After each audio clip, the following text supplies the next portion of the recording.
Ooh, what's up, Internet? My name's Nerdy. And I'm Clarus. And this is the Nerdy. The Wordy. The Book Club. That's right, we're back with another episode of Rhythm of War, chapters 20 to 32. Hell yeah. Yeah, how you doing, Clarus? I'm good. Mm-hmm. I'm good. We had some banger reactions this week. That was very fun. Yeah, there was some really fun stuff. Yeah. Not a lot of action, so the reactions were a little bit different. It was a different kind of reaction. Yeah. Definitely a, more intrigue-focused week. Yeah. Yeah, definitely more intrigue-focused, a little bit more place setting. Yeah. Some would maybe call it filler at times. But I think the stuff that was... some of it felt a little bit padded out to me. But the stuff that was good this week was so good that I didn't mind. Mm-hmm. I didn't mind that it slowed down a little bit. Especially the Kaladin stuff. Some of the Adolin stuff was amazing. Some of the Adolin Shallan stuff, I was like, this could, much like book 3, is the one thing about Oathbringer when they're in Shadesmar. Some of it could have moved a little bit faster. Yeah, I think that overall, a really good week of reading and a really interesting book that's getting into some deeper stuff in the Stormlight Archive, which I'm enjoying. Yes. Yeah, we're dealing with, not just the singer problem, but the more internal problems as well. Yeah, for sure. Good morning, chat. Good morning, chat. Brian, welcome to the Nerds Radio. Thank you for being here. Hello. Brian proper. Yeah, we have a very exciting start to our morning this morning, which is that we received a gift to the P.O. Box from Professor McGuinea-Pig in the Discord. So, Professor McGuinea-Pig, we have no idea what's in here. I have already cut it so that, you didn't have to watch me brandish a knife on the YouTubes. All right, I'm going to open it this way to hide the... Okay, it's a book, but we have a letter. Oh my God. You wrote a whole letter. I'm not going to read the whole thing just because I don't know how public it is. But I saw the Wheel of Time, so I'm going to read this. It's been a long time since the Nerdy Book Club finished the Wheel of Time series, and even longer since you launched the book club with Eye of the World. But I want to let you know that those years set me on the path to my retirement-wrecking obsession. I started following you guys with the Amazon series aired, and because I had read Watt series twice myself, I religiously watched every one of the book club videos on YouTube until you finished A Memory of Light. Regrettably, I still had a day job at the time, so I was rarely able to watch book club live. I'm going to read the rest of your letter. That is very sweet. Thank you so much for that. Thank you. They have gifted us a copy of, holy crap, a very, very beautiful book. Look at this. This is The Black Box. Ooh. By M.J. McGinnis. M.J.M. McGinnis? Oh. What? Professor McGuinea-Pig knows what kind of show this is. So they gifted us 2 books in the same series. The White Ships and The Black Box.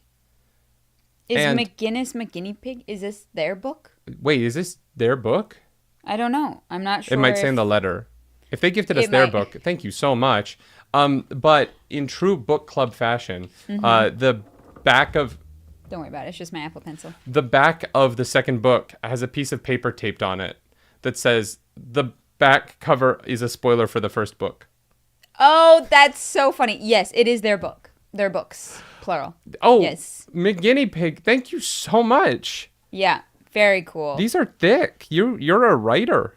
Holy shit. You did the dang thing. Oh my That's God. super cool. Okay, yeah. Well, thank you so much for gifting us your book. This one is the first book in the series. The back says, how does magic, not sleight of hand or smoke and mirrors, but true miraculous magic come to an ordinary world? What does it mean, and what do the magicians want?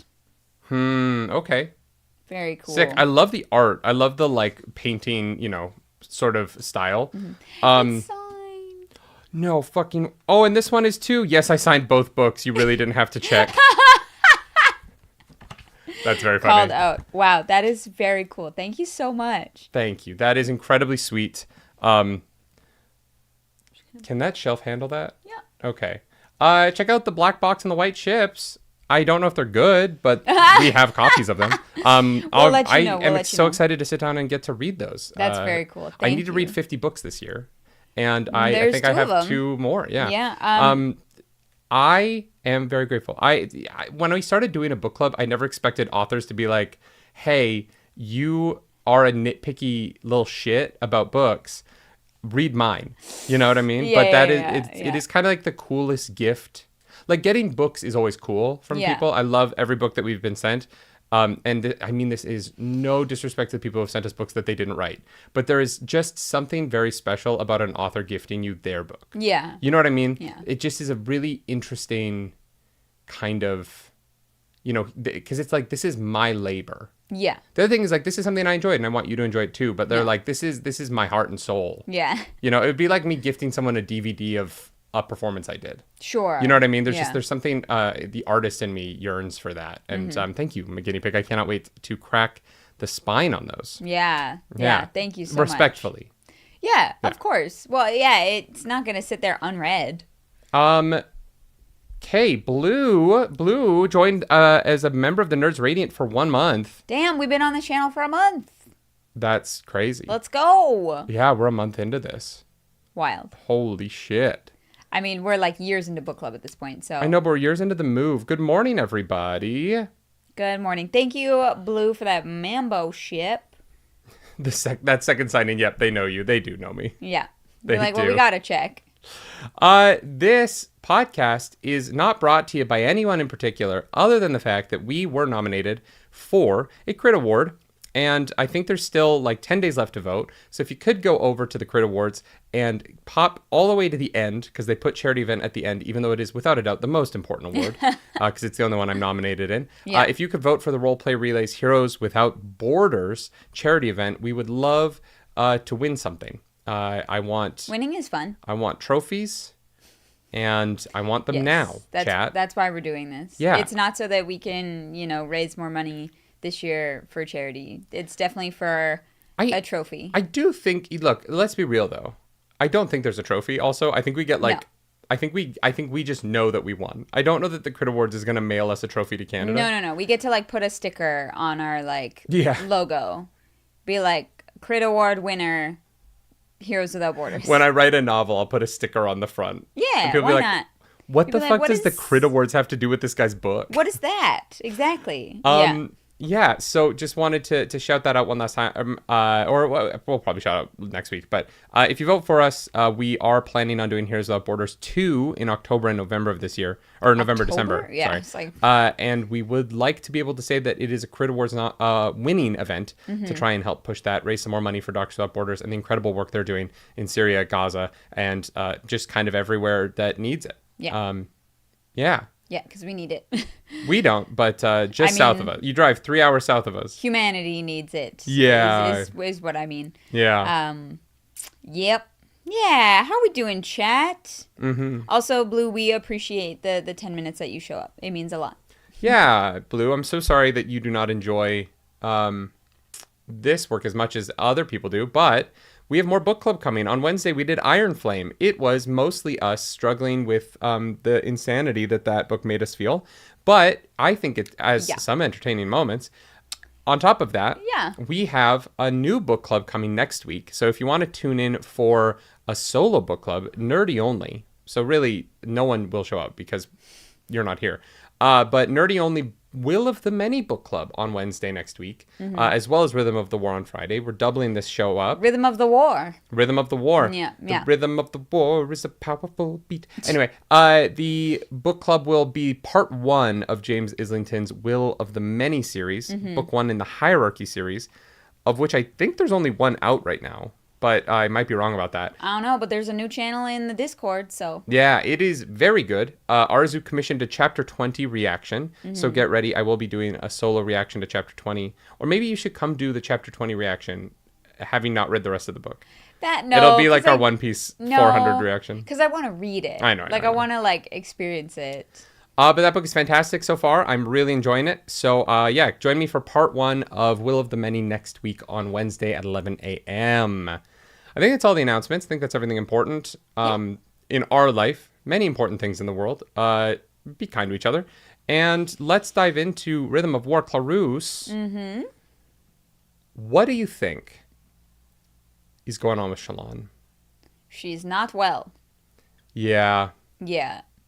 Yeah, I think the book is telling us that repeatedly. Yeah. I think, like, everyone else knows it, too. Yeah. Well, actually, I say everyone else. I think everyone knows it. Yes. Including Shallan. Yeah.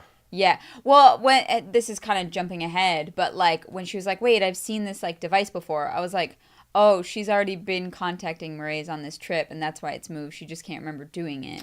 No, because in the like, memory, it's in a garden. I expect to see the garden behind me, and I was like, oh, okay, never mind. But yeah, she's struggling a little bit. Yeah, it's the first time we get this section is the first time we get any confirmation that she does not have perfect memory of what the other altars are doing when they are in charge of the body.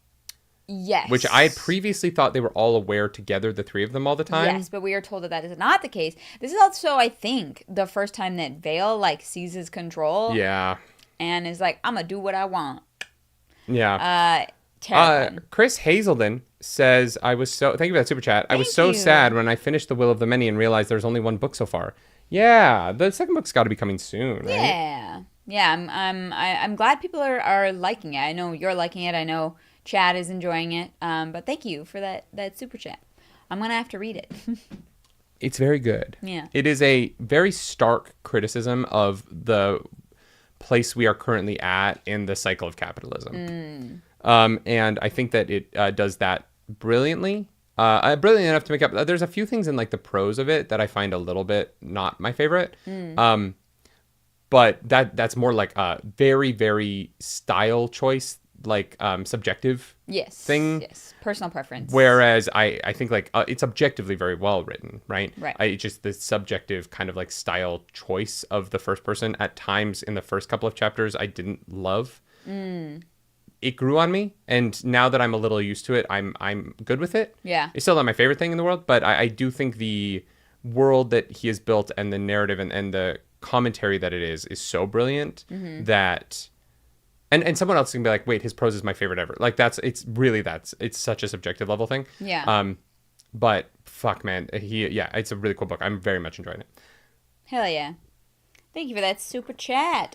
Blue just grabbed Will of the Many. I'll try to binge it this weekend. I mean, you only have to read the first 24 chapters. Yeah. And they fly. Yeah. Like, some of them are like 7 minutes on Audible. Yeah, because Arzu apparently has already read it also. Arzu has volunteered to mod for that.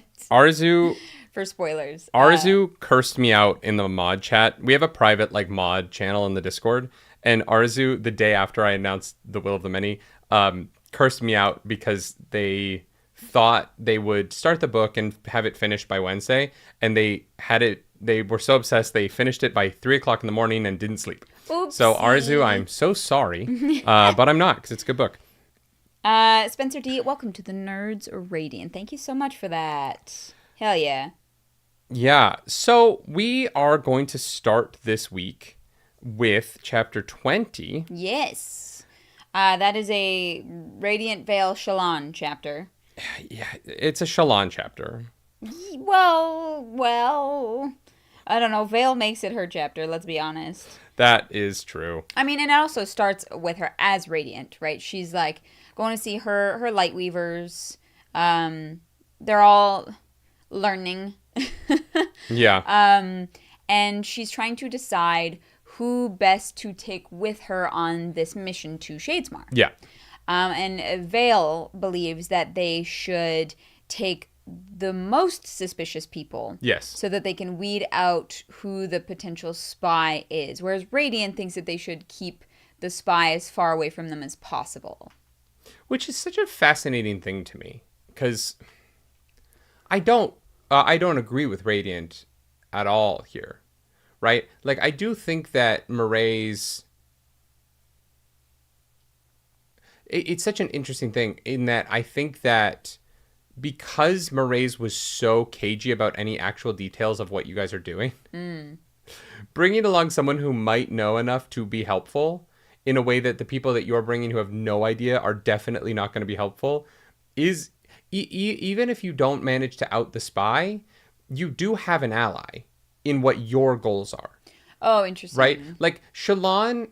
The tough thing about how little Shallan is willing to put up with Mraize or stand up to Mraize's bullshit is that Mraize isn't her enemy? Mraize has given her no reason to believe they are on opposite sides of a conflict? Yeah, she just doesn't trust him. Sure. And, like, don't trust him. But at the point where you've spent over a year concocting missions or completing missions for the man, it's hard for me to be, like, fully on board with the idea that someone else working for Mraize is against Shallan. Well, I don't think that they're against Shallan. I just think that more it's like, well, I'm just trying to figure out who's spying on me and, like, who I can't trust. Oh, 100%. But if you're Radiant, the only way that you can interact with that at all is to have them there. To just leave them in Urithiru, get no new information, and potentially not have someone on the mission who can help you succeed in your mission. I just think that by leaving the spy behind, you don't gain anything. Yeah. You just have something to worry about when you get back. And also, I think that Mraize is going to make sure the spy goes on the mission anyways. Maybe. I mean, Mraize might not... I feel like... And this is where the Ghostbloods trust thing is very odd to me. Because, like, I feel like after a year of her succeeding, Mraize would probably trust her enough to do this. You know what I mean? Like, there's a base level of, like, you guys have kind of accomplished this together. This much together. You'd think there'd be a base level of, like... She'll figure this one out on her own. Well, but that isn't there, and that is partially why I'm concerned. But why would a less competent Lightweaver? Well, actually, no. You know what? I take everything I just said back. Shallan is very good at helping Mraize, but at the same time, Shallan isn't Shallan all the time. And so I take everything back, because for Mraize's sake, how do you know who you can trust in Shallan? Yeah. You know what I mean? I rescind. I'm thinking that Shallan is a person, and obviously she is, but she's also not. You know what I mean? Yeah. The idea that Mraize even knows all of the altars in Shallan, he can't trust that. Yeah, right? That's true. Shallan isn't aware of them all. So how could Mraize be? You know what I mean? Yeah. And so, I just completely changed my own mind about this. Mraize has to send a spy, because who knows who's going to be running Shallan by the time they get there? He doesn't know. Yeah, that's fair. Maybe it's somebody new. Yeah. But, like, actually, that is an actual possibility. Yeah. And there is also a real possibility that Mraize knows more about Shallan's, like, identity disorder than she does, because he's from somewhere else. Yeah. So he might have a better grasp on it than anyone on Roshar, but I don't know. On her condition? Yeah, maybe. He's from somewhere else. This might be something that is studied better than the Alethi just chucking them into a dark room. Maybe. All I'm saying is maybe. That is a soft maybe in my mind. For sure. That's a real soft maybe. There's no evidence to support it, but it is possible. Yeah, I don't know that I would buy if Mraize were to come out and say, like, yeah, on my planet we are more aware of investiture heightened DID issues. I do think that would be, especially because Stormlight is such a part of the way in which she interacts with her condition. I think that would be a step too far for me. For Mraize to be like, we actually study the effects of Stormlight on people with DID. That would be... I don't think he would say that. That would be a weird thing to say. I just don't understand. I don't know that I know how he could know more about her condition than she does. Other than, like, obviously, like, there's elements of her past that he is aware of that she's not. Yeah, I mean, she's already used one of these communication box things. Whether or not that was to Mraize, who knows, but to somebody. The communication boxes are interesting. Because they are so similar to the Scadrial tech. And Mraize is from Scadrial, but he says that if you open the box, the spren inside will be destroyed. Yeah. Now, obviously, that could be a lie. It's Mraize. But there's a weird, like... Is he adapting Scadrial tech to Roshar? Or is this Roshar... Is this actually a spren inside? Or is he just... What part of this is he lying about? Scadrial, 100%. I'm trying to remember. I don't know. He's either from Scadrial or Nalthis. Yeah. Yeah. Fuck. I can't remember if that's been said or not. Sorry, I feel like it has to be Scadrial, because if it's from Nalthis is Warbreaker, right? So if it's from Nalthis, he would have a breath, so he would be invested. But I don't think that he is invested. So I think it has to be Scadrial. That is such a I'm just fucking guessing, but okay, maybe we don't know, because James Ross dropped some popcorn in chat, so maybe that has not been confirmed. Okay. We do know where he's from. I'm pretty sure it's Scadrial. No, I think chat knows where he's from. I am now like, wait a minute, I don't actually think that we've encountered that in the book. Carrion says I think we only concluded his Babsk might be from Scadrial. Okay. I don't know, man. The mores of it all is deeply fascinating to me, and also, feels irrelevant. No, it's no. It doesn't feel irrelevant at all, because it's so entwined with Shallan's chapters. But I also got really irked by the way that he basically referred to Shallan as a dog, and she didn't stand up for herself in it. And she lets him walk all over her in a way that I don't really get. He doesn't show enough respect for it to be justified that she's still working for him, in my mind. And I'm not really sure what she thinks she's going to get out of it. She just thinks there is a mystery, so she's doing it. And that, to me, is kind of bland. Like, one of the problems I do have with it is that I don't really think Shallan has a great reason to be doing any of this, except that it is the book. And so the mystery is interesting to me, because I like these books, and I want to know what's going on in the Cosmere. But I don't think that enough work has been done to tell me what Shallan thinks is at the end of this road. The only thing that I can think of is that she's, like, in the organization to try and protect, Adolin and Dalinar and such. Like, if the Ghostbloods decide to turn on the people she loves, maybe that's information she might be able to find out.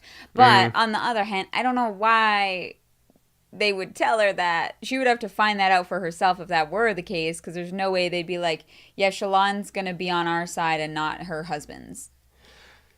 Yeah. So I don't know. Well, and if I was Shallan, I like the knowledge that the Ghostbloods, that she's working with the Ghostbloods, could ruin her with a lot of people.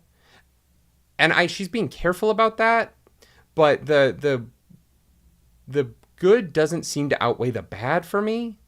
And I don't think the book has given me Shallan's justification for that, other than she's intrigued by mystery, which is just sort of interesting, but sort of, I wish there was a better justification for what Shallan thought any idea what Shallan might think is at the end of this rainbow. Because she just is like, I want to know more. And he's like, no, you're my dog. And she's like, okay. Yeah, she knows. Sorry, Daddy. Like, I don't know. Information, and that's kind of like, and maybe the need to know is enough, especially for a character like Shallan, who, like, the need to know almost, like, changed her whole plan with, like, staying Yasna's ward and then not stealing from her. That is very much a part of who she is. Yeah.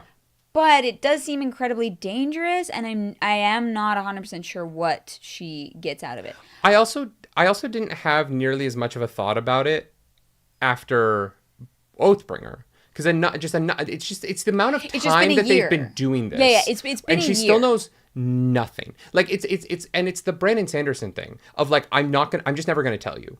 And I find it a little bit frustrating, because I'm like, why is she doing this for over a year in the middle of a war, and she isn't getting anything out of it? At what point do you cut your losses? And for Shallan, it seems never. Right? Yeah. Shallan, it seems like I'm never going to cut my losses. My brothers came back, and so I'm just going to keep working for this organization that I have no concept of what they want. Yeah. I have no idea how this is hurting my friends and family. I don't know if this is hurting me. I don't know what any of this is going towards, but I'm just going to keep doing it because it's a mystery, and I want to fill in the blanks. And she might be, like, she might be working for the Fused the whole time. You know what I mean? But she's so curious, but she's not actually inquisitive. She's not actually, like, taking the second to think about that next bit of, like, wait a second, this has been going on for a year in the middle of a war. Who am I working for? And the fact that she tolerates it is just frustrating to me, because he's so demeaning to her. Yeah. And he's so oily and gross, particularly in the scene where he refers to her basically as a dog. Yeah. And that like hunter-prey discussion that they have through the box. And the way in which that was handled and the way in which Shallan had no spine in it was just disappointing to me. I wanted her to be I wanted her to find a moment in that conversation to stand up for herself, and she just doesn't. She just takes it. Yeah. And he has not given her enough trust that I think that she should just be taking it. This is an incredibly dangerous situation that she has put her husband in, all of these people who work with her in, and she didn't do that. This mission was going to happen anyways. No, but I'm saying they're in this dangerous situation together, and she has this added element from Maraise, and that she's not sharing. That she's not sharing with anybody. Yeah. And also that he is actively like negging her into working for him. And I genuinely think that she's just falling apart in so many ways. And obviously that is the book, right? She's just falling apart. Yeah. But that doesn't mean I'm like not disappointed in her for it. You know what I mean? Like her writing. Yeah, no, it's very clear. Like it's interesting character choices that I also think then leave room for growth, right? Yeah. Mm-hmm. I do want to say, Snowwolfa, thank you over on Twitch for subscribing. Snowwolfa says Onyx Throne was better, but it might make you want to throw the book at the wall. The ending might make you want to throw the book at the wall. So I'm very excited for that. Right. DK Frito says the book just says her reason is daddy issues, lol. Yeah, and that's the thing that I'm like. There's more there. We just need to get to it. Mm-hmm. Yeah. But it's this chapter ends with Vale like taking over and Shallan not being able to get out, essentially, which was very scary. We reacted to that one and we were like, oh, it's bad. It's very bad. Yeah. So yeah, Vale takes over. Vale here breaks the compact and has full control and does something she doesn't get agreement from anyone, even though Radiant says that if she tried a little harder, Radiant probably would have agreed with her. So Radiant agrees with her in retrospect later. Oh yeah, she does. She's like, okay, fine, I agree with you. Yeah, but after they punish Vale by keeping her from being in control for 4 days, the Lightweavers are chosen. The one Beryl isn't chosen, but then someone's wife gets sick, and so Beryl takes his place. Mm-hmm. Beryl, who was a prostitute. Yes. I will say this: they did stop bringing it up. I'm making that joke now. They made it like twice in a row in the one chapter that we reacted to, and we were like, okay. And then they did stop bringing it up, so it was fine, but it was funny. And then we will spend this entire section leading up to the reveal that Beryl is the betrayer, only for Vale to immediately go, oh, actually, probably not. We didn't do a very good job of this. Yeah, it was too easy, actually. Great. we actually don't know what we're doing because we've only done this for a year. I'm glad that was the plot of this section for Shallan. I'm not well in the head, and I think it's Beryl, but it actually probably isn't because I didn't do this well. Yeah. And so we get to chapter 21, which is the Seething Knot. We also, the little like pre-chapter thingies, pretty sure we figured it out right away. That was Cezanne. Oh, Michael Kramer gives it away immediately. It's the voice, man. Yeah. It's so iconic. But he also, the chapter things aren't trying to hide it, right? He talks about being 2 shards and what the power of being 2 shards means. Yeah. No, it's definitely like not a secret. Like the one at the beginning of this chapter is, I have been fascinated to discover how much you've accomplished on Scadrial without me noticing your presence. How is that you hide from shards so well? Yeah. So is he talking to Trell? I thought he was talking to Hoid. He's the wanderer that sounds like Hoid. Yeah, that makes sense. Like, that's going to be my guess. So Hoid and the shards send letters? They're pen pals? Yeah, why not? I don't know. The thing that's interesting about this is that this does imply that this book takes place. Okay, so here's the problem with these letters: we don't know when they're dated. The epitaphs. We've been doing this for years. I still can't remember. Epigraph, I think. Imply that Sazed is writing this to Hoid before Wax and Wayne series. So right, because he says he's looking for like a champion or something? Yeah, so he's still looking for Wax in this. Mm-hmm. Yeah. So Jimmy says, who is talking though? It's definitely Sazed, because he says, I think, at the end of a sentence. Yeah. It's like how Yoda speaks in an iconic way that you're like, oh, no. I recognize that immediately. I think he says it in the first one, too. Yeah. At the end of the first one, the final line of the one in chapter 20 is, you will admit to my relative youth, I think. Yeah. It's Sazed. Yeah. This is pre-Wax and Wane. Do you want to just talk about these really quick to get that part done so we don't have to do chapter by chapter? We find out of a couple new shards that I don't think we've heard of before. Oh, yes. We found out about invention. Yes. And endowment. That was it. Yeah. Endowment and mercy. Yeah. And valor. Yeah, there was a bunch that were sprinkled throughout these. Endowment is clearly big dick energy, right? That's where the song came from. What? Big dick energy, endowment. Oh, yeah. They're well endowed. The BB No Money? What? Is that BB No Money or is that Young Gravy? Big dick energy? I don't know. It sounds like a woman singing it. Oh my God. Yeah, I'm swinging big dick. No, it's BB No Money, right? I have no idea. Oh, and Whimsy. Yeah, we found out about Whimsy. That is the shard that we should be spending time with. That's where I want to go. I want to go wherever Whimsy's in charge. I think Whimsy's in charge of Middle-earth, specifically the Shire. I don't know. I think that would be like food. Yeah. Indulgent. So we get to that. So it's basically an interesting conversation between Sazed sending a letter to Hoyd to be like, hey, I tried to get these shards together to help fight Odium, but they're mixed. Devotion and Dominion are dead, and people don't take Odium seriously because they think he's trapped here. So yeah, this is gonna go really well. And he also says, like, specifically, like, if you could keep Odium trapped, that'd be great. Right? He does bring it up. I'm trying to find the exact line here. Yeah. Yeah, these were like spaced out, so. The ambition, mercy, and Odium clashed. So yes, we knew that. But we didn't know that mercy was there. We knew that ambition and Odium clashed, and that's what destroyed Threnody. We find out here that mercy was present for that, which is super interesting. Yeah. Yeah. So was that planet only able to survive because mercy was there, do you think? Because it's interesting. Oh, that's interesting. Because our planet is basically fucked, but there's like hope, and so I was like, I don't know, maybe the outcome was different because of that third presence. Yeah. So chapter 31's epigraph says, if you can, as you suppose, maintain Odium's prison for now, it would give us a necessary time to plan. This is a threat beyond the capacity of one shard to face.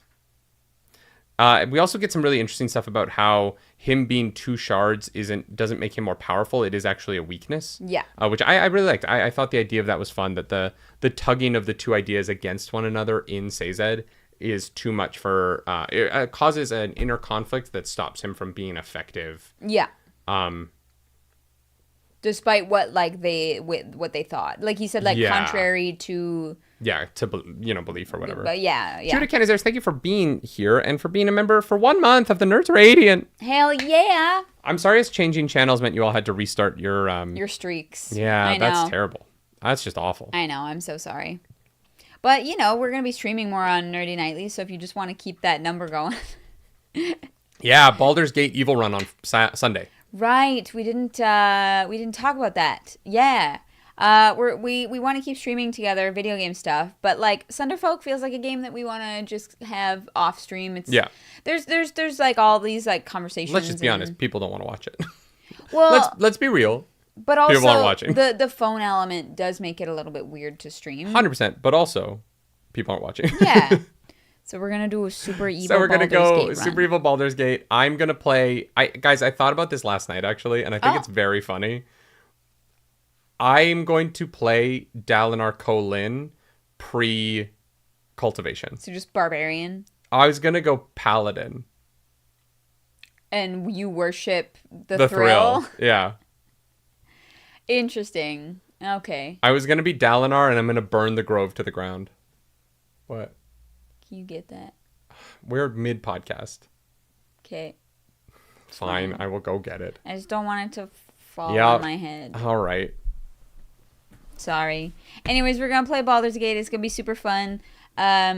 And then I'm also going to get back to my personal Baldur's Gate run soon, because we obviously can't get ahead of that one. It's going to be super big, bad, evil times, which means we'll probably have to kill Karlach, and I'm sorry.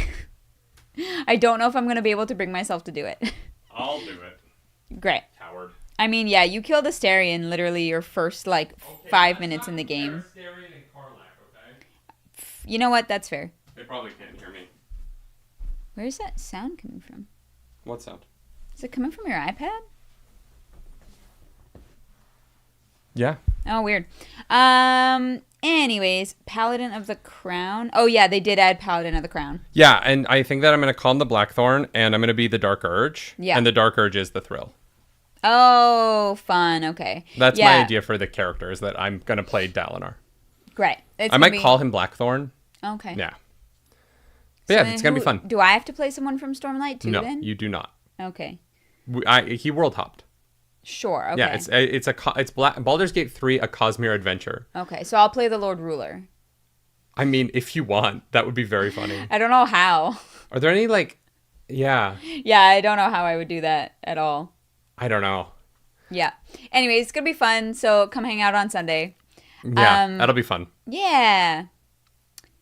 Yeah, was there anything else about the epigraphs that we wanted to touch on? No, I think that's just an interesting conversation. I enjoyed them. I think that these are fun tidbits. Yeah. Yeah. I definitely pay more attention to these than I did to the Spren information in part 1. Oh, really? I feel like, in a weird way, the Spren information is actually going to be more relevant. 1,000%.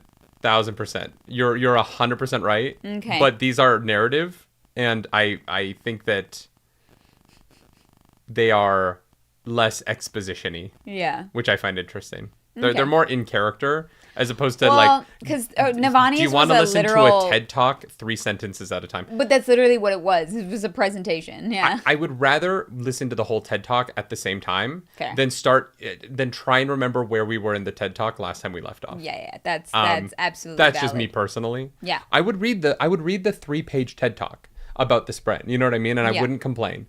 I did find it to be a little bit where did I leave off in this YouTube video was kind of the feeling that the epigraphs in part 1 had me feeling. You keep getting interrupted while trying to watch a TED Talk of Navani's lecture on Spren. And this is a thing for me. I have 3 YouTube videos open on my computer right now that I'm in the middle of at different points. That's awful. I know, but I'm like, something comes up, I need to do something else, and so... But why do you have 3 different YouTube videos? Why wouldn't you finish the one as opposed to starting a new one? Because what happens is I will be listening to a YouTube video, and then I'll pause it, and then I'll go away, and then I'll come back. I'll do something on YouTube for the channel. I'll open the main page of YouTube, and there'll be a video that I don't want to miss. So I open it in a new tab with the intention of watching it later. I'll watch the beginning of it, watch 5 minutes, then pause it, be like, I don't have time for this right now. I have work to do. And then I'll open another YouTube video that I don't want to miss on another tab, and I'll watch 5 minutes of it. And then I will go back and finish them at some point. Okay. Yeah. That's just why I don't go on YouTube, because I know I don't have time. I'm like, that's a cool video. I don't have time for that. I need things to have in my ears while I'm dishwashing or while I'm making thumbnails and the videos are processing, stuff like that. Yeah. That's fair. Yeah, so Adolin is in his room being the gayest boy. Just an absolute queer. And... He's definitely got to be at least bi, because I do believe that him and Shallan bone down frequently. Johnny Coleman, you don't want to know how many videos are in my Watch Later playlist that I will not get to because I don't know how to find it. I'm sure I could find my Watch Later playlist, and I'm sure there's some bangers in there that I should have gotten to 5 years ago when they came out. Probably. But if I don't open them in a new tab to watch them later, they are gone. Well, that's just my system. Hey, it's my system and it works for me. Okay. Welcome to the Nerds Radiant. James Ross, it is so charming that you don't think I already watch things at 2 times speed. We really only watch and listen at times 2 speed unless you guys have commissioned it. And when we do that, we're like, oh my God, it's so slow. The commissioned audiobooks are so slow. Yeah. Because I'm so used to 2 times speed. Yeah. That it's a problem. Every time, and my favorite thing is when I'm like reading a book and it's like, Iron Flame was 28 hours of audiobook. Mm-hmm. And then I was like 2 times speed, 14 hours. I can do 14 hours in my sleep. That's so fucking easy. Yeah. 28 hours is going to be a pain in the ass. Yeah. Yeah. You have to speed up the reactions. That's so funny. I mean, fair. Yeah. Yeah. Anyway. Adolin is doing clothing shit. And Shallan shows up and she's like, how long are you going to be? And he's like, I'm going to be 15 minutes. And she's like, I'm going to tell them 30. And he's like, you know what? Tell them an hour. This man is packed. This man is already packed. The only decision he is making is what jacket he's going to wear today. Yeah, I get it. No. Yeah. No. This is why we're late for things. And it drives me fucking crazy. Yeah. I can't just throw on any jacket. Everything has to match. It's got to look good. It's got to look put together like I put in effort. I know. But there's a time to do that, right? There is a time to do that. That time is before we're supposed to have left. Yeah, and he's been working on it the whole time. Mm-hmm. Mm-hmm. Yeah, it just sometimes you don't know how long it's going to take to pick a jacket that day. Trust me, I know that this is something you struggle with, and I love you so much. It's like unbelievable. It's unbelievable, Jen. And I'm going to leave it there. Great. Yeah. Great, I appreciate that. The craziest part of this is that he has so many clothes. Mm-hmm. And I just feel like, I don't know. You think that makes it easier? Because I think that makes it harder. No. I do think it makes it harder. No, I agree with that. I don't know. Okay. He just has a lot of clothes. Yeah. I guess they survived getting off the Shattered Plains. Yeah. He brings a lot with him. He doesn't travel light for an adventure where they're going to be in the fucking Shadesmar. He does bring a lot with him. Now, I'm going to, chalk that up to that they can't wash clothes on the way. And it's like, you got to make sure you have enough underwear for, Yeah, what are you going to do? Run them through the beads and hope that cleans them off? Yeah, exactly. The, condensation maker thingy doesn't really provide enough water to wash clothes, I don't think, especially because they have to drink it. Do Spren wash their clothes? No, Spren make their clothes. Their clothes are part of them. So they're just clean. They don't sweat, right? I don't think Spren get dirty. Unless they're dirt. But they manifest clothing and sell it, right? They do have clothing from the physical realm that they sell, I believe. But do they wash those garments? Well, no, because I don't think Spren sweat. If you spilled wine on it or something, you'd be like, oh, I guess that jacket, I'd never get to wear it again. I guess I have to take this back to Roshar so I can wash it. I guess. That's very funny. Yeah. So Adolin does finally choose a coat. It is an old coat that he made 4 years ago that was a proper uniform that he adjusted a little bit, which at the time really pissed Dalinar off. Mm-hmm. And Dalinar was like, why are you tailoring your clothes wrong? You're in the fucking military. What is this? Summer camp? God damn it. This isn't the tie-dye shirt you made at the fucking Catskills, buddy. It's your military uniform. Don't take scissors to the sleeves. My dude. Hey, it sounds like he did a bang-up job. It sounds like he did, because we get down to the platform, and people are like, oh, you look good. And he's like, great. And then we run into... The thing that I like about Adolin is that we don't just see him talk to Kaladin about how he likes to meet people. It's not just described as a trait of his in the book. We actually get to see him do it here, which is that he's going around the platform, talking to all of the Radiants, talking to the people who are going on this mission. At one point, he is boring the shit out of a woman by explaining the reason why he has 36 swords with him, which is definitely necessary and not at all going to be a pain in the literal ass of his horse, having to lug. Although, also, Gallant isn't happy until he has 9 swords on him. Yeah, Gallant is like, look, if I'm going to be here, I better be fucking useful. So I better be loaded up with weapons. And I love that Adolin's like, you think I brought 27 swords and I didn't bring all 3 of your brushes? Please. Please. I love Gallant as a character so much. Yeah, he was giving real Maximus from Rapunzel energy here. Or from Tangled. Yes. Yeah. Yes. Big fan of Gallant. Mm-hmm. Karen says, and he really enjoyed messing with her too. Oh, 1,000%. Yeah. She's like, I have better things to do. And Adolin's like, nope, you get to listen to me because you made a comment. Well, in his defense, she asked. Yeah. That's what I mean. She made an honest inquiry and he gave her an honest answer. Mm-hmm. It's not his fault that she didn't want that answer. Fair. And that it was a little bit more in detail than I think that she expected. She shouldn't have asked. Don't ask if you don't want to know. Yeah. Yeah. Is swords just Adolin's swords and clothes Adolin's hyperfixation? I mean, yeah. Yeah, that sounds about right. Yeah. Interesting.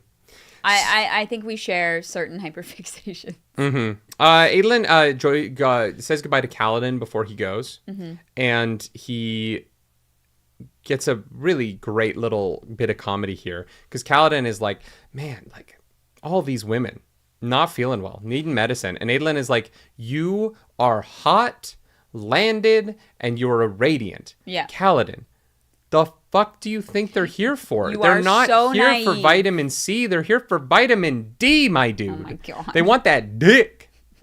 You're single. You're a surgeon who's also our best warrior. Mm-hmm.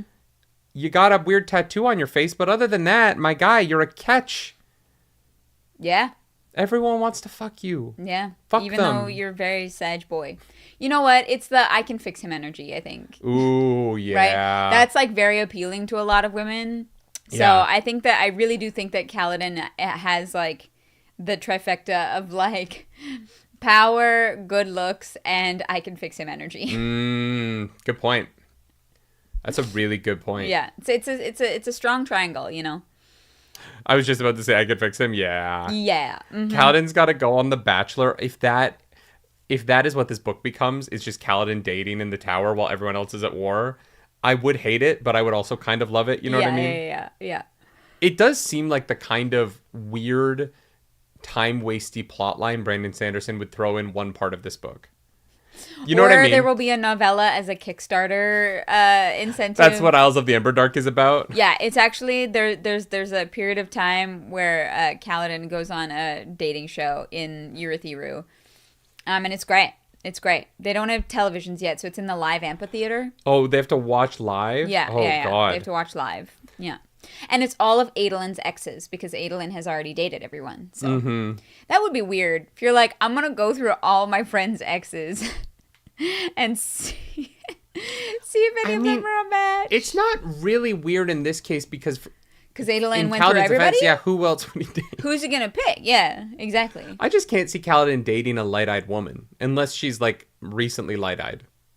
Oh, another you know what I radiant. mean? Like I can't see Kaladin dating someone who kept his people as slaves. Yeah, I think that's absolutely valid. Johnny Coleman, thank you for that super chat. Lots of young women love a dangerous man. He's literally branded as dangerous. Oh, yeah, that Shash brand does real well on Hinge. I can fix him bad boy energy. Yeah. Mm-hmm. Yeah. The only thing, and Lynn would have been more prepared for this because she has her own honor spread, but Syl would be a lot in the early part of a relationship. Yeah. It's like that show. Okay, I used to, like, when I was, like, in grade 9, watch YouTube videos of a show that Jerry Springer hosted called Baggage. Yeah. And, like, you'd have a small bag, a medium bag, and a large bag, right? Kaladin's large baggage that he has to reveal at the end is that I have a spren who likes to watch me bone down.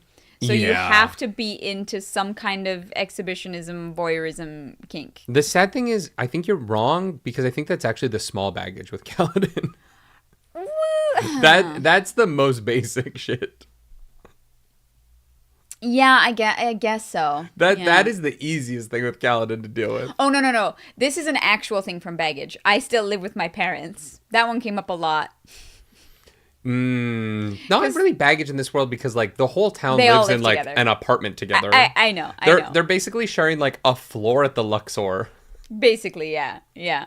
Oh, Emerson also loved Baggage. I'm glad I'm not the only people to watch that show because anyone I've ever brought it up to is like, what the fuck are you talking about? I've never heard of that. Yeah. It was not a good show, but the Baggage was hilarious. Mm-hmm. Like there was this one where this woman was like, yeah, I shave my face. And the man was like, ew, that's disgusting. And she's what? A lot of women shave their face. Nowadays, yes. But like dermaplaning wasn't as popular. Not nowadays. A lot of women have shaved their faces for a very long time. This dude was like, I'm sorry, that's too much baggage for me. Legit. He's like, I don't want to wake up next to like a hairy face. That's not even baggage. I know. A lot of women have shaved their faces throughout history. Yeah. That's just like that's been a common practice. I know. Okay. Well, yeah, it was a show. Anyways, it was Jerry Springer. What do you expect? Okay. But before we have to move on. But before we move on, what's your baggage? My baggage? Yeah. What would your baggage be? I don't know. I've thought about this a lot, and I don't know. I'm like, I think my mother is one of my bags. Yes. But we don't talk anymore, so I don't know if that even counts, really. But you did when we started dating. Sure, okay. So if it was for you, I would say my mother is one of my bags, for sure. I would say I struggle being on time for things. Mm-hmm. That doesn't seem like that crazy a thing, though. Like, that's like, a lot of people struggle with that. The funny thing about that is that would have been harder on me. Than the mom? Well, yeah, but also if we had started dating in a city, but because we started dating on a cruise ship, and I was responsible for getting you anywhere on time because you couldn't find anything, you were kind of on my schedule. Fair. And so I didn't find out that you were a very late person until after COVID, because we didn't go anywhere for like 6 straight months. And so fair. I didn't know that it was going to be a problem in my life until we were already married.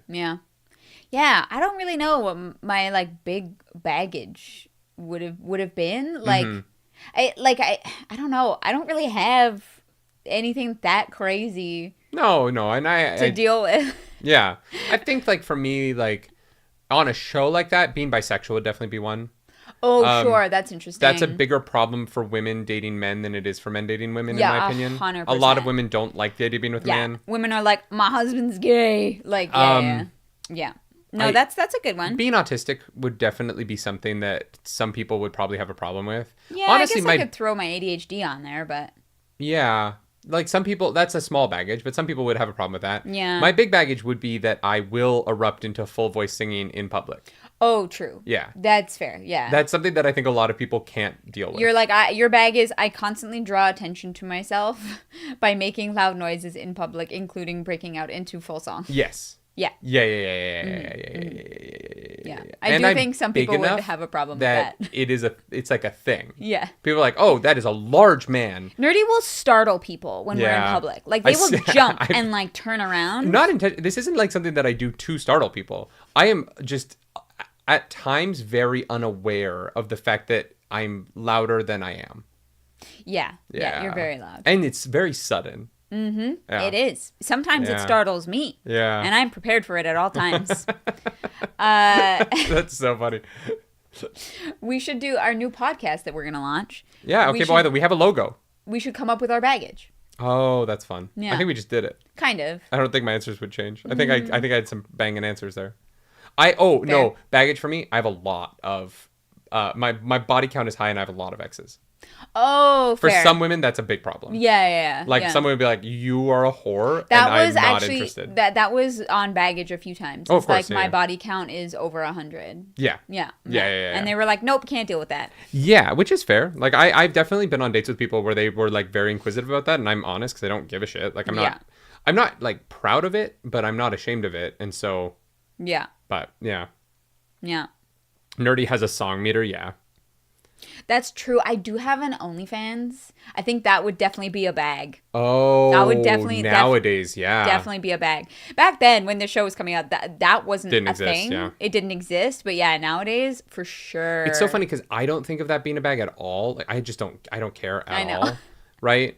I think that it would be different if you did like full porn with other men before we started dating. Sure. I don't know it'd be a different consideration than it. Yeah, than the kind of the way that we were already together and then it kind of escalated into what it is naturally, and with us like talking about it is such a different process than I actually don't know how I would start dating someone with an OnlyFans. Right.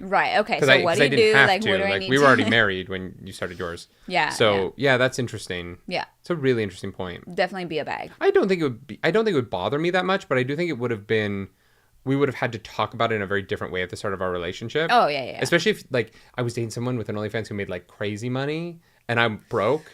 Like, I feel like that would really change you're like, our hey, relationship. we just need to set up this dynamic beforehand, because that's when, like, if you don't talk about that shit, that's when it gets messy. Anyway, Rhythm of War.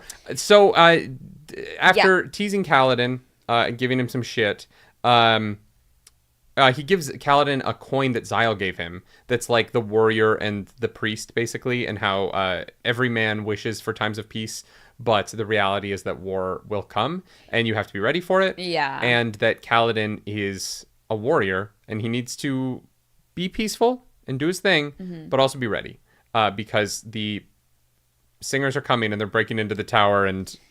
Yeah.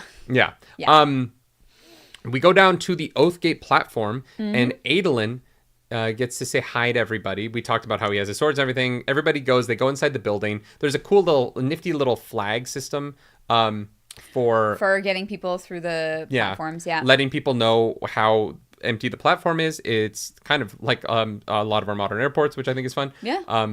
And we realized that the stump is we didn't realize. Someone told us. Oh, well, it was also, it said later in the book as well. 100%, but also someone was like, someone in a comment told us. Yeah, because we didn't notice it in the chapter 20 reaction, but the stump is from Edge Dancer. Yes, it's the orphanage runner. Yes, very fun. Yeah, which I didn't know she didn't speak Alethi. Yeah. I assumed that book took place in Alethi, and it doesn't. Yeah. No, I guess it wouldn't. And so the everybody gets on the platform. They're all getting ready to go. And the real meat and potatoes of this scene is that Dalinar and Adolin have an incredible conversation.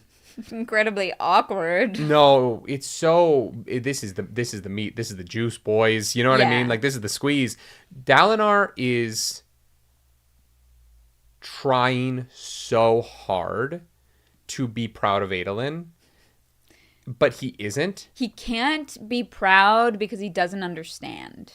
Well, and he thinks that Adolin should be a Radiant. And he's like, I'm a Radiant. Right. Your sister's a Radiant. Your brother was going to be a Radiant. He is kind of is a version of a Radiant. Sorry, not Renarin. I meant Elhokar. Your cousin.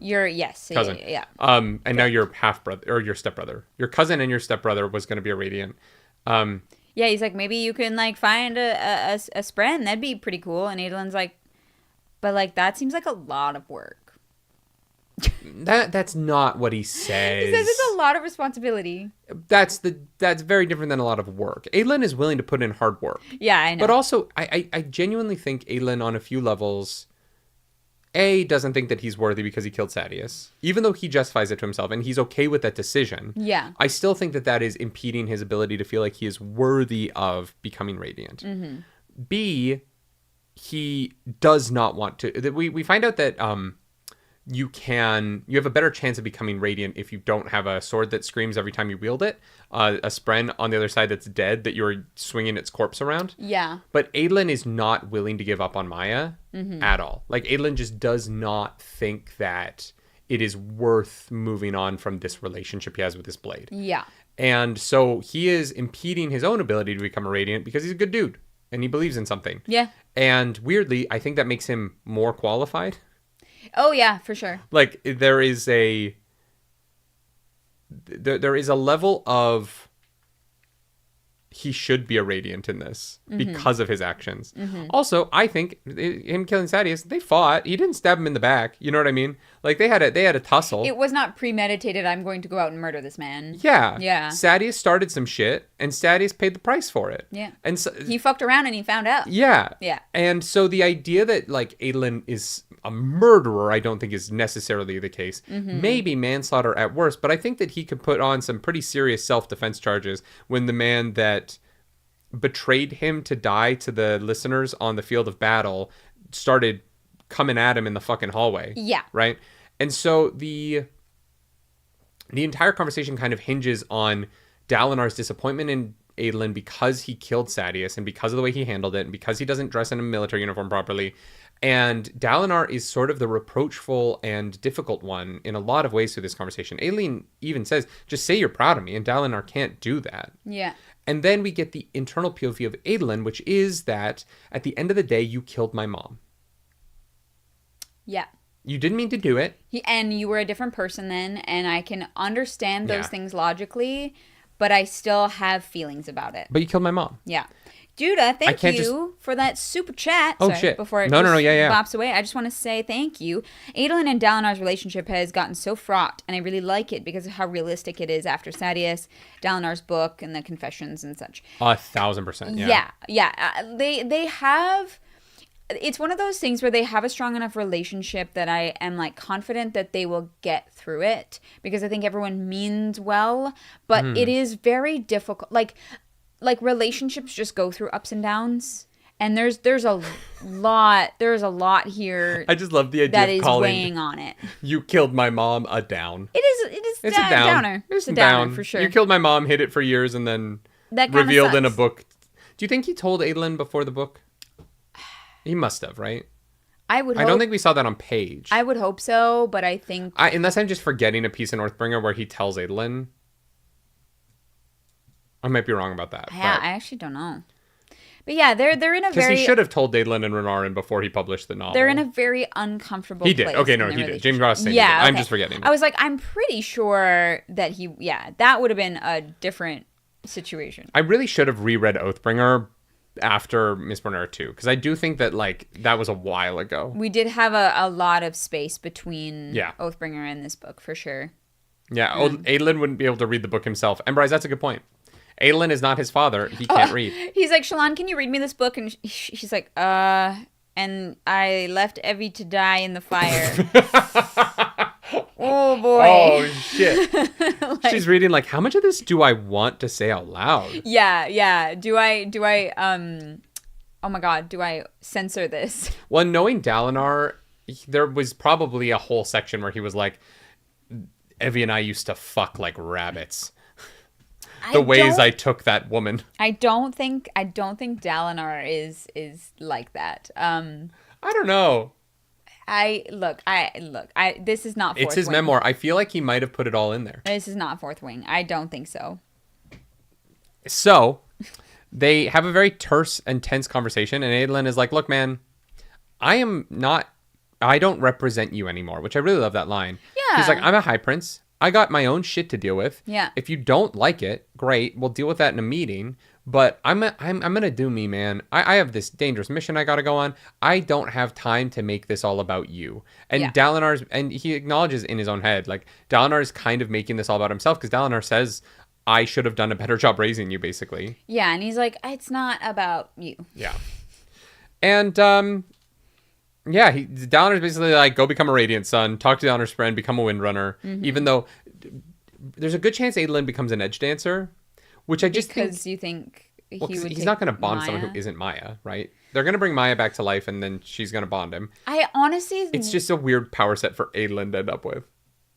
Oh, fair. I don't know. I think that there's going to be stuff that happens with Maya, and maybe saving the Spren that are Deadeyes, but I don't know if they'll ever be able to fully come back in a way that they can bond people again. I honestly would be okay if Adolin was something a little bit different. I just think that they're already bonded. Oh. You know what I mean? I just think that, instead of the Spren bonding people, Adolin has kind of bonded her because he's, chosen her over and over again. Something like that. Yeah, I think there's just a point to which they're, if it was a video game, their relationship level would have risen to the point where... In Stardew, they've got, 6 hearts. You know what I mean? Easy. So I just think there's an element of... I know what that means now. How many hearts can you max out? 10. Mm-hmm. And when can you start proposing? At 8.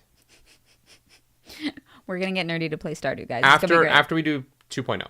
I said that Star D&D Valley, I will do a 2.0 if we hit 5,000 subscribers over on Roleplay Relays. If you're not subbed over there yet, that's really rude, actually.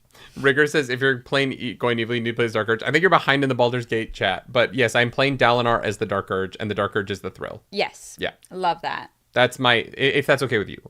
Oh, yeah. Yeah, you do whatever you want to do. I cannot wait to make Chad Dalinar in the Baldur's Gate character creator on Sunday. Also, mispronounced name says, how is healing and being super graceful not Adolin? Yeah, I actually think that in terms of a power set for him, he's like well-dressed, elegant, very like dexterous. Like yeah. Those things do complement one another. I see what you're saying. I just view Adolin as being more of a... That's the thing. If we Adolin don't really know the Edge Dancer's oaths enough, I think, is the problem. I just don't see him as a like flitting about the battlefield kind of guy. I see him as a like 1v1 me bro. Like a duelist. Yeah, and the Edge Dancers feel so mobile. Interesting. Okay. That I see him in a different, like kind of like the Skybreaker or a Windrunner or a... Not a Skybreaker. Skybreakers have to like give an oath to like a person or a thing to like follow, and Adolin seems to be doing his own thing, you know? Sure, I just... Adolin making an oath to the like beauty of the duel or to the like something like that would make sense to me. So honor.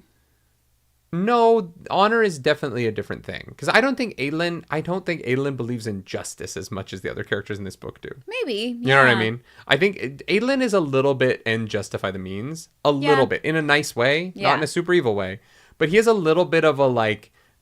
But we could actually just get this done. It's why he works with Shallan. Because if he was as honorable as Kaladin, his and Shallan's relationship wouldn't really work. Because there would be no bend in him. But Adolin just has more bend than the Windrunners really do. Well, Blue Sun does bring up a good point that the Edge Dancer oaths are about listening to the unheard, and that matches how Adolin cares for everyone around him. That's a good point. Yeah, no. That's actually a really good point. Because that's the only oath that we kind of know from Lift. The rest are kind of mysterious. And, like, everyone forgets about the Deadeye Spren, right?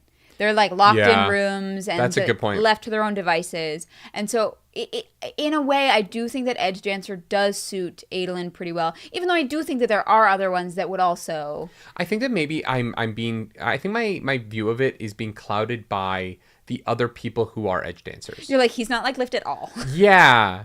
And he's not like the Stump at all. Like, he's just not like those people. She's a... Right. Isn't she also an Edge Dancer? She's a... Right, she's a... I got confused. Truth Watcher? What is the Stump? I don't know. Yeah, Truth Watcher. I think that he's just not... Yeah. We haven't met a Edge Dancer like him. They seem more... We haven't met really any of them other than Lift. Yeah. In any, like, capacity. But no, the listening to the unheard is a really good point. And that is what... Maybe the way that he brings Maya back is not by doing some magical thing, but by living up to the oaths of her order. Like, truly living up to them in a way that is... Without, like, swearing them and being bound to it, but just living those ideals. Embodies the ideals of the Edge Dancer so much that it brings them back to life. Or, you know, someone could be so deeply honest that they bring a cryptic back to life. You know what I mean? They have to bond it first. They have to have some connection to it. And then they're just so deeply honest that they bring it back to life. Interesting. I think that would be a really fascinating way of... it playing out. Well, because you can't... There's not just a, like, switch, like a be-all and all solve the situation of, like, and all the Spren are healed now, right? It takes individual attention and care. Yeah. Which I think is just far more interesting than, they're all fixed now because one person did one thing.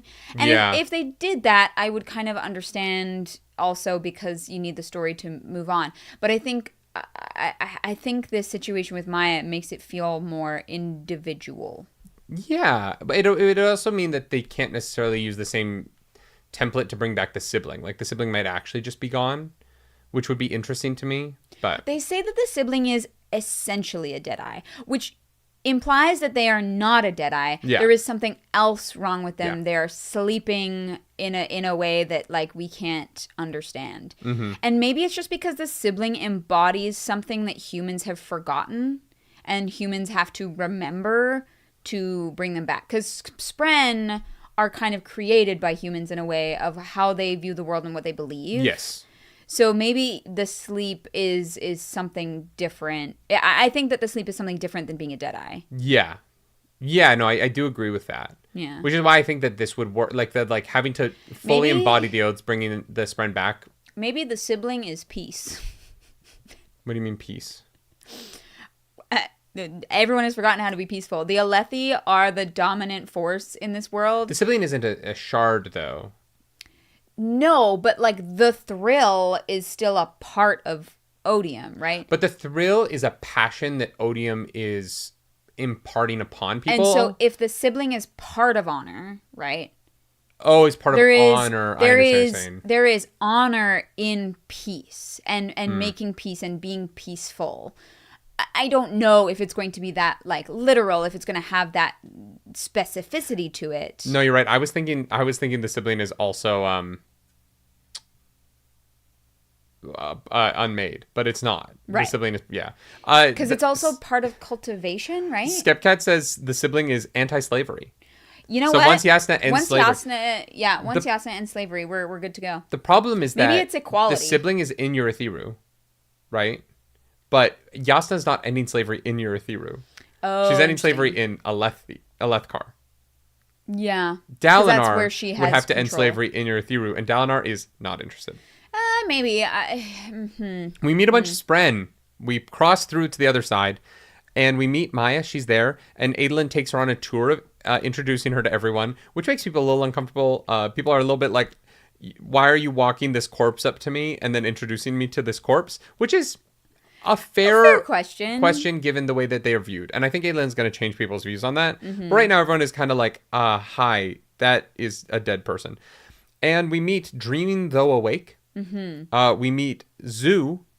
And we also meet Uapam. Yeah. Who is sick as hell. Uapam, I like him a lot. Yeah, he's funny. Great character. Yeah. And we kind of get to meet everybody, and we find out that Adolin's shard plate did not come through. Yeah, unfortunately, he tried. shard plate does not manifest in Shadesmar, and that is very interesting to me. Yeah, that's gonna be important, and I don't know why. And so we head down. We're gonna get on board a boat with some peak Spren, and we get a moment, a fun moment where Adolin is brushing Gallant. And Maya comes over and takes the brush and starts brushing Gallant. Oh, was that here? Yep. Oh, damn. Yeah. For some reason, I thought that was further along. Maya watching Adolin brush Gallant over and over and over again. Yeah, Maya can learn actions. Later on, we see Maya with the stance. With the kata. Yes. But this is the first thing we see her do here, which is that she brushes the horse. Yeah. And Adolin is like, because she just keeps doing the same spot. Yeah. And he's like, no, you have to actually do like the whole horse. Yeah, Gallant will get upset with you, actually. And then before we get to the next chapter, Shallan realizes that someone has used the communication cube because it's the comm cube? Different orientation than how she packed it, which just tells me like the spy not great at their job. That's a lack of specificity. No, because here's the thing. Shallan says that only because of her eidetic memory is she able to know that the face is different, because there's like a minuscule scratch. Like she says it herself. That no one else would be able to see it because she can take a picture with her mind. I understand what you're saying, but at the same time, I would pick it up and put it down the same way if I was a spy. Yeah, I get that is an attention to detail that I would try and have, unless I'm fucking with Shallan, or I don't care if she finds out. Which is why I think that she's being fucked with, or they want her to find out. Maybe. Maybe, yeah. I think that this is either bad spycraft, or it's very intentional. Or it's a setup. Or it's formless. Oh, and Formless just doesn't have the wherewithal to like notice those kinds of things. Or Formless doesn't give a shit. Because Formless does feel like Shallan's I don't give a shit. You know what I mean? Because that's the ultimate defense mechanism. Yeah. Not because I think that like they keep saying that this is like the dark and like twisted part of Shallan or whatever, all those things. But I actually think the ultimate defense mechanism against how Shallan feels is a alter who just doesn't care. Yeah. Who isn't bothered by it. Yeah. Who just is built to not give a shit. And I think that is the direction that is going to go. Random question. Have you seen Weekend at Bernie's? The movie where they puppet the corpse? I don't think so. Neither have I. You've never seen Weekend at Bernie's either? No. Oh, shit, yeah. I just know that it's about a guy who dies. Well, because they're referencing it in chat. They're like Weekend at Maya's. Oh, Weekend at Maya's. That's funny. And I just was like, ooh, well, an older movie, Airplane, did really well for us. So yeah. I was like, have you seen Weekend at Bernie's? I have not. Yeah. Is it like good? I have no idea, but everybody references it all the time. I've heard it referenced because it's the movie where they like puppet a corpse around, but I've never heard people be like, it's brilliant. I've just heard it's like this crazy movie where people puppet a corpse. That's fair. It might suck. I don't know. Yeah. I don't know anyone who like loves Weekend at Bernie's. Is it like a good movie? Sweet and Savory says it's really good. All right. That's interesting. I know it because it is referenced as the corpse puppeting movie. Yeah. That's the only thing that I know about it and nothing else. Yeah, the only corpse puppeting movie I've ever seen. They also did Weekend at Barney's in How I Met Your Mother. The only corpse puppeting movie I've seen is Swiss Army Man with Daniel Radcliffe and Paul Dano, where Daniel Radcliffe is a corpse and Paul Dano has to like use his farts to survive on this island. Oh. It is one of the coolest and funniest. The tagline of the movie is like, the first fart makes you laugh, the last fart makes you cry. And genuinely true statement. Great movie. I loved Swiss Army Man. Chloe says Swiss Army Man is way better. I mean, I think Swiss Army Man is genuinely brilliant. All right. It's such an insane concept and it shouldn't work in any way, shape, or form. And it only works because of the dedication to the style of the film. Yeah, okay. It's so esoteric and weird, but it is... I like weird stuff. Daniel Radcliffe is so good in it. Daniel Radcliffe does weird shit. Mm-hmm. Yeah, he's a fucking billionaire. Like, Yeah. He does what he wants. Chapter 23. Bend Wounds. Yeah. Kaladin is doing the surgeon stuff. He's doing the surgeon stuff. Like a surgeon. And we meet a lady who is... before that. Syl learns to read. Yeah, Syl learns to read. Yeah. Syl spent like 3 nights learning to read because Kaladin doesn't have a woman in his life. Yeah, pretty much. So Syl is going to read for Kaladin, which is just so fucking goofy. Oh shit, we got super chats. Load Bolt, thank you for that super chat. Please watch Weekend at Bernie's and more Leslie Nielsen. Yes, we are going to watch Naked Gun. What's that? You'll understand why in a second. We are going to put out our reaction to Naked Gun on YouTube the fourth Monday of July. Because the new Naked Gun movie comes out on Thursday. So we are going to tackle that SEO. And we're going to be on it. So Naked Gun will come out in July. And I guess we're doing Weekend at Bernie's at some point. Maybe. It was just an idea. Maybe we'll put it on a Patreon poll at some point. We are going to be doing less TV shows. And we're going to be doing more movies on the channel. That's kind of the direction we want to take the reactions. We have found that TV shows kind of can be really hit or miss. And then they don't grow over time. Yeah. But people will find movies like years later. And so we're going to start doing more movie reactions. The next one up is Sinners. That's already on Patreon. So if you want to see our Sinners reaction, patrons have that. When Brandon gets back from his vacation, he's going to edit that. So that'll be up next week. YouTube. The movie after that is going to be I Watched the TV Glow, or I Saw the TV Glow. That is our June Patreon pick. I think that's winning, yeah. I closed the poll. You closed the poll. Okay. Great. And so I Saw the TV Glow won that. And then the week after that is the Dungeons and Dragons movie. Yeah, from 2000. And which I have seen. I know, so it's not a reaction from me, but I will be reacting to Nerdy reacting to it. Yeah. And we owe that one for charity. Yes. So, sorry, it took us 6 months. It's fine. We are going to be doing a lot more movies, and long-term TV commitments, I think we're going to cut back on a little bit. Yeah, if you're waiting for Murderbot, I'm so sorry. We did talk about this, that we've been having problems with the Apple TV Plus. We showed it on stream that it just doesn't work. We think we might have a solution, so well, if we can fix that, we will finish Murderbot. But we probably won't do more than maybe one TV show at a time because Ironheart drops. Yeah. And we're going to do that. But just restructuring a little different. Chris, thank you as well for your super chat. I'd recommend Top Secret with Val Kilmer. I mean, we'll add it to the list. Okay. I was like, I haven't seen it. I haven't seen it. Okay, great. There we go. So, are you still going to do Severance? Yes, we'll do that. I really want to do Severance. We just might wait until the next season's coming. We don't know yet. We'll have more news on that soon. Let's get back to Rhythm of War.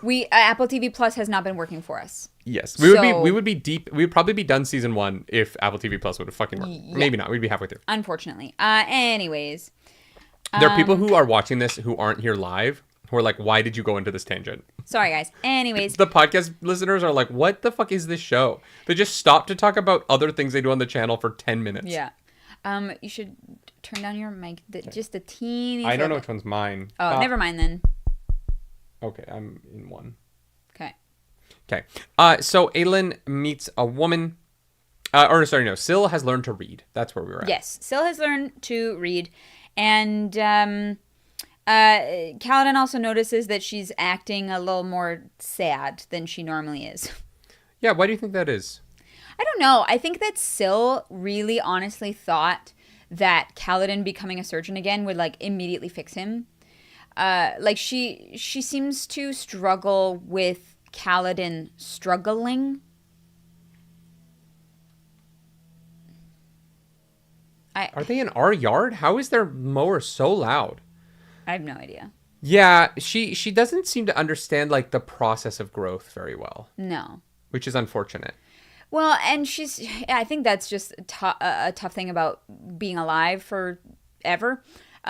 Yeah. Right? That like the concept of like that kind of healing and long-term growth is a hard concept to. Oh my god. Why is it always book club? Nobody ever knocks on a door except for Friday fucking mornings. Jesus Christ. I literally, oh my god, I can't.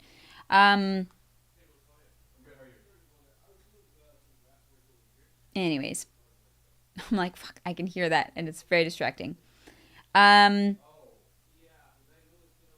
There's a woman who shows up and is like, I'm looking for my uncle. He's missing an arm. Oh my god. Do what now? What are you doing? Oh my god. So the house beside ours is like, they're selling it or they did sell it. I don't know. The sale sign disappeared. And they have this like wall of like plants and bushes that line our like driveway, and it's a mess. And so I guess we have to move our car because they're finally fucking cleaning that up.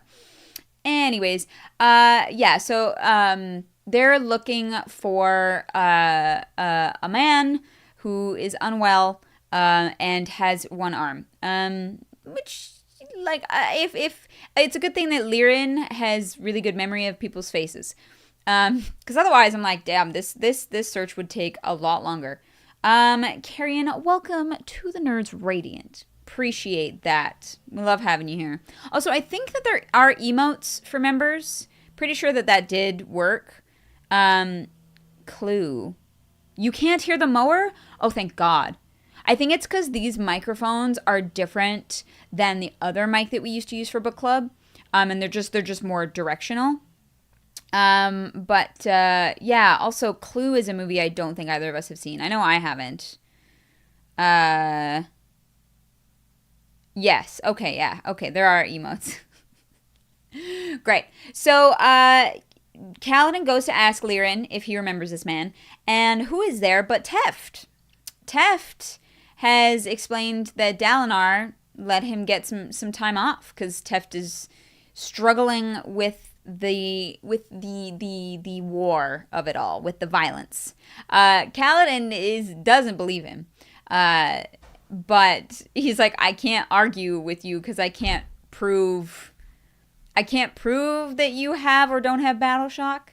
And realizes that arguing with Teft is literally pointless because Teft is here for Kaladin. And they go look for the one-armed man.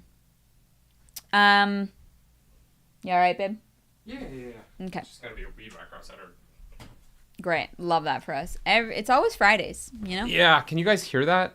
Apparently not. Great. Yeah. I'm glad we switched mics. So am I. We're at chapter 24, which we reacted to this one. Nope. Isn't it? No, we reacted to 20, 25, and 29.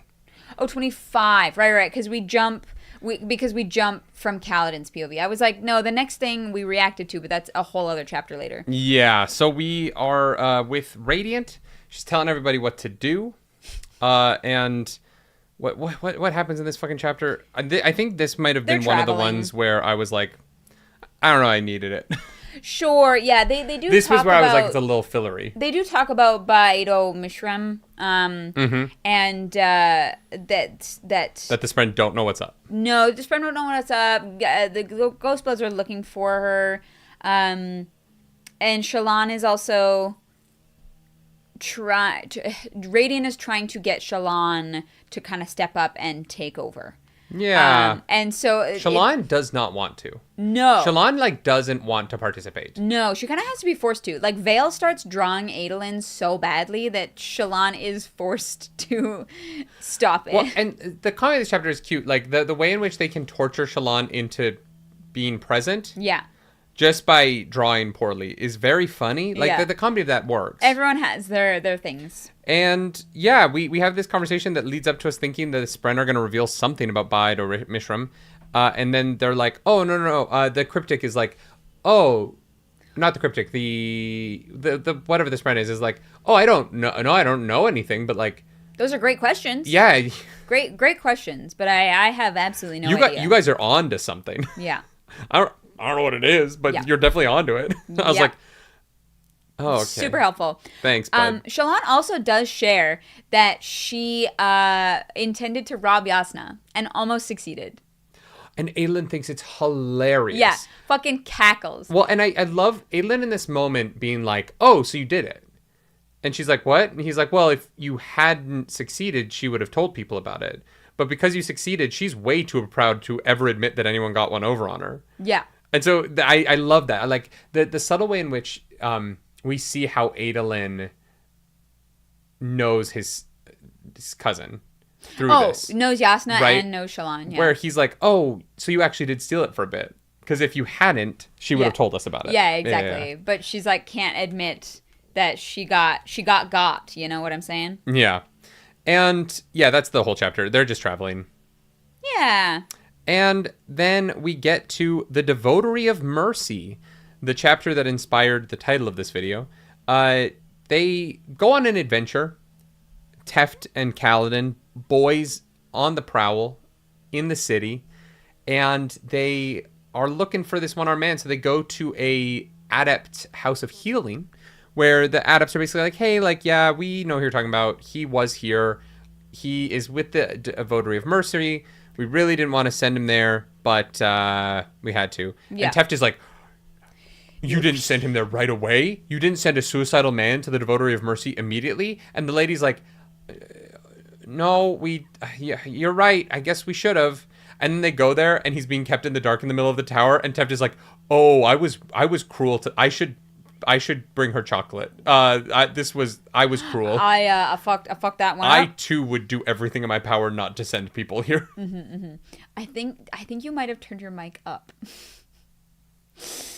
I'm so sorry. I was like, it's just I definitely didn't, but okay. Okay, I was like, I don't know if you. Oh, maybe you're speaking louder because that's louder. Great. What do you have to say about the book? Alrighty. This is when we get to the chapter that we reacted to. So you can watch that entire thing because we were like, what are we doing? We're on a random side quest.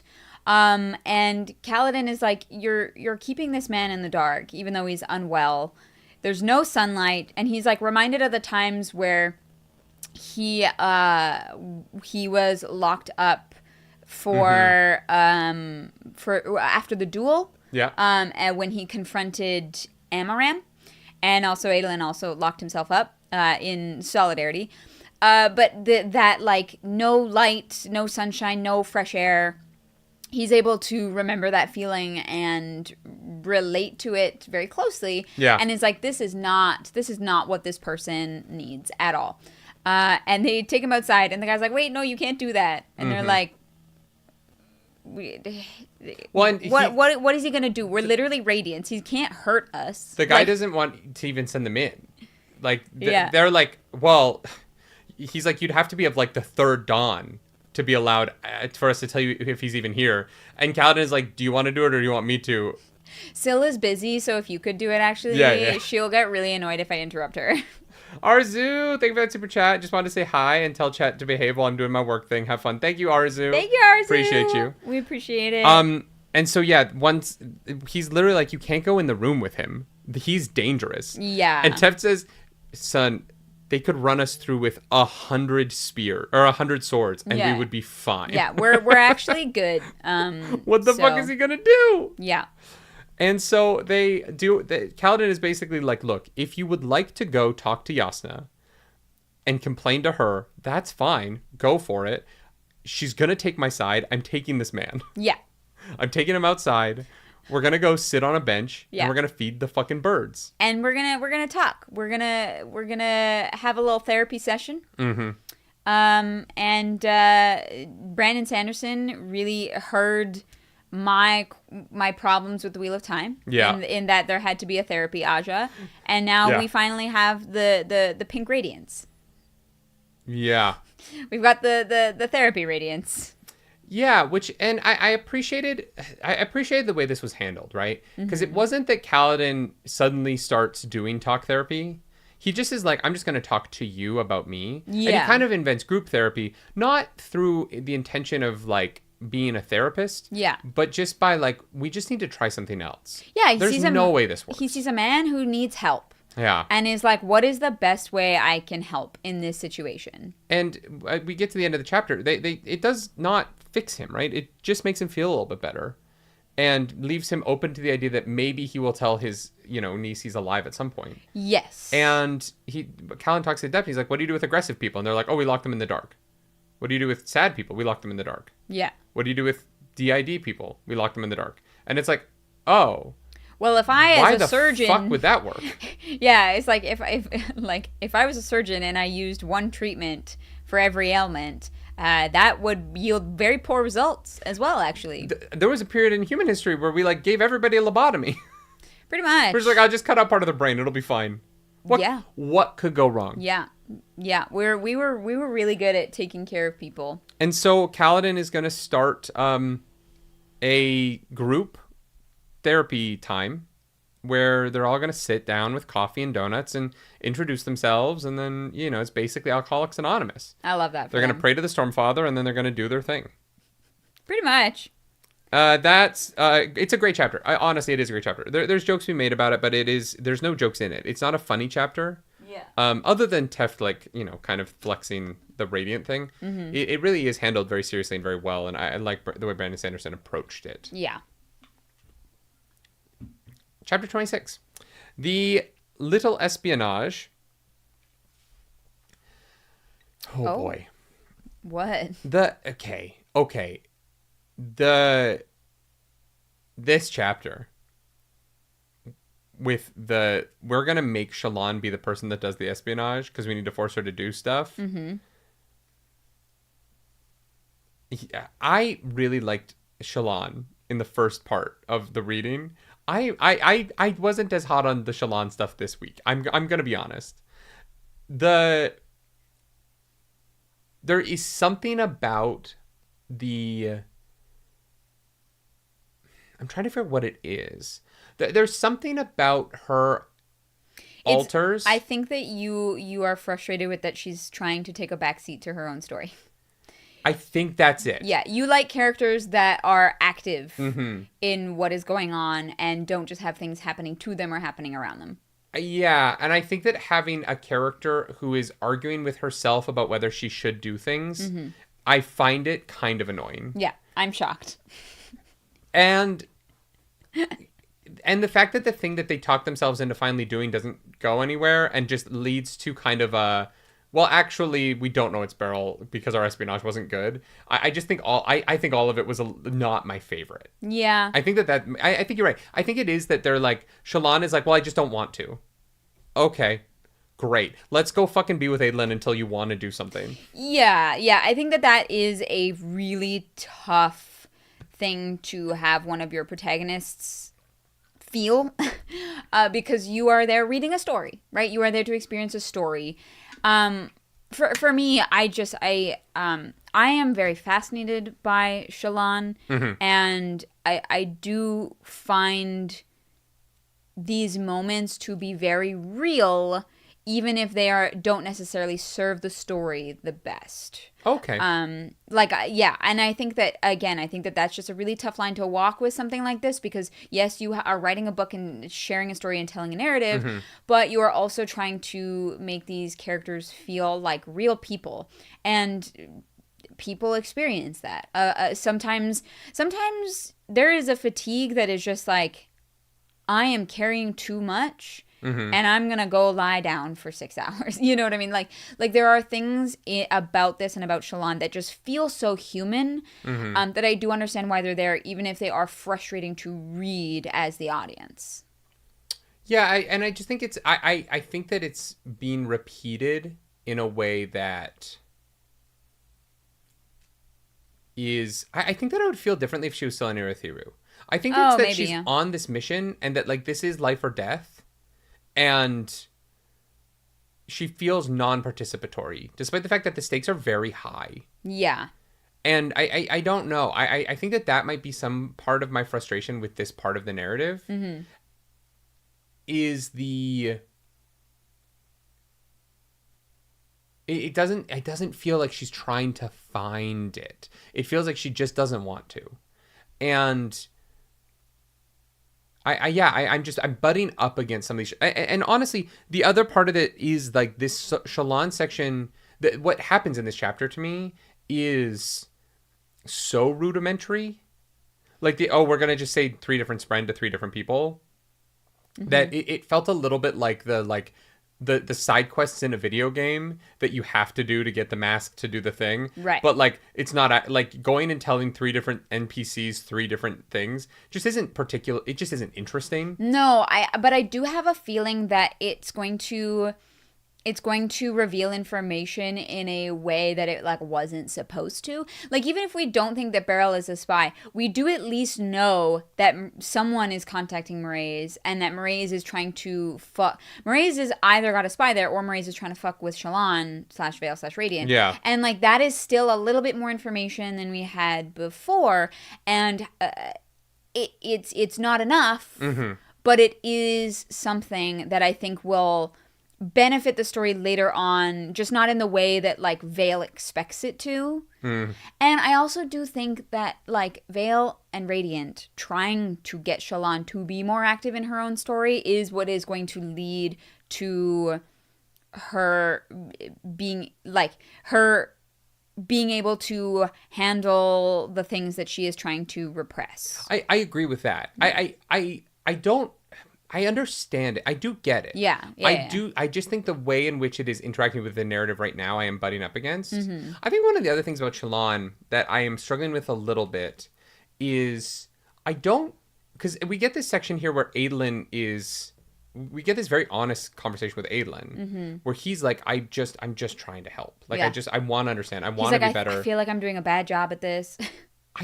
I don't think that Shallan is doing anything to help him with that. I also don't think that Shallan is really there for him in any way. True, yeah. And I think that one of the things that I find a little bit tough with her in this section is it feels like she is making everything about herself. She's the one that needs to be taken care of. Whereas, like, Adolin is also struggling with his feelings around Dalinar and well, yeah, that's complicated. Well, but even when she's talking with Vatha here, right, and he's talking about himself, Shallan literally disappears into herself because this has to be about me, right? She can't empathize with Vatha at all because she makes it about herself, and then she cuts herself off, and then Veil has to take over, right? There's all of these scenes with her in this section where other people are going through things, and they remind Shallan of something related to her, and so she immediately makes it about herself and cuts herself off from the situation. And I find that kind of... It's very immature, and I understand that she's young, but, like, I don't really give the excuse of a character is young the way that other people are willing to. I think that young people are capable of incredible wisdom, and Shallan has been through a lot, and I think I'm finding it frustrating the way that these scenes are playing out with other characters where her reaction... This isn't bad writing by Brandon Sanderson, I don't think. I understand why he's written her this way, yeah, but he has made her unlikable to me in this. Because she is so self-obsessed in these moments. She is egocentric in a way that I'm finding to be disappointing because I thought that, you know, the version of Shallan that brought Vatha and Gaz back, that found ways to empathize with people and see them, it seems to be slipping away from her. She's letting go of her ability to interact in a way that lifts other people up. And I think that is the problem with the multiple personalities. I think she's like weirdly at capacity for that right now. Like she's kind of hit the wall because she's having to deal with Radiant and Veil as well. And like always constantly juggling the needs of 3 people in her head. And I do agree with you. And I think that it is because of how, like these personalities and their manifestations inside her brain. I'm just a little worried we're going to have to watch her go on the same arc we've already seen her go on. Which I think is fair. Yeah. And it just, that's what it feels like to me. It feels like we're setting Shallan up to just... We're setting Shallan up to be Way of King Shallan again so that we can do Words of Radiance again. Yeah. I hear and what you mean. I don't... I want to see what's next for Shallan. Yeah. I'm not vibing with, and because that's what it is, it's vibes, right? It's very subjective. This isn't like Brandon Sanderson's writing is bad. I think what he's created with his character is very interesting and layered. It just feels a little bit like he has set her up to go down the same road again. Yeah. That we've spent... It's not a 300-page book, right? It's the same road that we've spent 3,500 pages crossing. Yeah. And so to go back 3,500 pages feels very different to me than to take like a step back into like a 250-page novel. Does that make sense? Yeah. And so with the way that the POVs are split up and the way that it feels like she's regressing, the climbing up that mountain with her a second time feels like it's killing the pacing of this book for me a little bit. For sure. Especially because when we get to the town and we meet the honor sprint, he's like, oh, they're just not going to talk to you. And I'm like, you guys don't have a plan for any... Like, they don't have a plan. It just feels like they're meandering through Shadesmar again, and Shallan doesn't want to do it. Yeah. And that to me is, I think I'm just butting up against it. And then we go to Kaladin's chapter, and I'm like, oh, thank God. Mm-hmm. We're here because I'm engrossed. Yeah. Because I felt very engrossed in the Kaladin stuff this week. I really liked the Adolin stuff this week. And then the POV would switch over to Shallan, and I just kind of felt like, all right, let's talk about how we don't want to do things and how we should want to do things again. And I don't think that it's poorly written, but I do feel myself kind of grating against it in a way I don't want to when I am very interested in the rest of the book. Yeah. And I don't, maybe that's unfair, but like it just is a feeling that I'm having, particularly this week's reading. And honestly, some of last week's reading kind of led to this, right? Mm-hmm. With me just kind of being like, Shallan, like what? Well, and there wasn't a lot of action or anything to balance it out. Just in this section. Or even like forward momentum. You know what I mean? Like Dalinar's plotline is he has a bad conversation with his son and then he leaves. And he starts the leaving process. Like this really was a like, let's talk about where people are at right now week. Yeah. Which is fine. And there's really good stuff in there, right? Like I love the Kaladin stuff. I love the Adolin stuff. Yeah. There's a lot with Yasna and her mom that we'll get to that I'm like, this is fucking fascinating as hell. But the Shallan stuff didn't, the vibes weren't there for me. All right. And this like this little espionage was genuinely a little espionage. And I just want bigger espionage right now. I'm not down. I don't want little espionage. Yeah. In part 2 of the 4th book of the series. You know what I mean? Yeah. Does that make sense? Yeah. Is that fair? Is chat pissed at me right now? No, I don't think so. Yeah. The Shadesmar plan was definitely a case of Risharan's playing Catch the Stupid Ball. The plan was literally the honor spren will forgive us because we deserve it. But the problem is that, like, they have so many honor spren who are part of the plan process that it just feels a little bit silly to me that the honor spren in Shadesmar is like, oh no, the 300 honor spren that you have, they are all, none of them were honest with you. Felt off to me. What do you mean honest with you? I'm assuming the Windrunners were like, hey, like what? Hey, honor spren, who are our bonded compatriots, if we go to your town, what will happen? And none of them were like, oh, they're straight up just not going to chat with you guys. I mean, yeah, Syl was like, it's going to be really tough, but you can try doing this and this and this. Yeah, no way. That's fair. The problem is the honor spren who've chosen to bond and the ones who have chosen not to bond are so vastly different that they clearly can't see eye to eye. I think that part of it for me is that the value of this mission is so high, and I get that, But the resources spent is also insane, right? Like sending so many of your best people to do this over the course of what seems like it's going to be months to on a mission that might be entirely fruitless before it even begins is why it seems like a military choice that I don't know the value of. But if they're successful, the benefits of that are like beyond comprehension, right? Like they get to triple, quadruple the numbers of windrunners they have. Like those are the people who turn the tides of battle, right? Yeah, I don't know how many honor spren there are, right? So like, well, they have, I think it is 300 or something like that. That's like the minority of the honor spren. Mm-hmm. So it's got to be at least double or triple that. Yeah, no, I just think I think that they've sent a lot of radiance on this mission to accomplish this, and I hope it ends up being worth it. Yeah. They just don't seem to have a very good plan, and they don't. I wish it felt like they knew what they were doing a little bit more. They have access to 300 honor spren, right? I wish that this convoy felt like it knew what it was doing better, but they seem to be kind of like, we'll figure it out when we get there. No, they have a plan. Kind of. Yeah, they're like, Syl is like, I don't know if it'll work, but you can like try like giving gifts and like all this stuff. Yeah, but then Nolan is kind of like, hey, like that doesn't that kind of feel like a bribe? And Adlin's like, yeah, we didn't think about that part. Well, but both things are true. Like if you are going on a diplomatic mission, an exchange of gifts is actually very common. An exchange of gifts, yeah. Yeah. And so they're bringing gifts in exchange for like. You're not wrong. I don't think it's like terribly written or something like that. I'm just saying that like I'm butting up against the Shallan stuff because she's a character who doesn't want to be in a plot line where they aren't 100% sure what they're doing. Sure. A goal where they're hopeful, and she's on a secret side mission that she doesn't actually know what it is.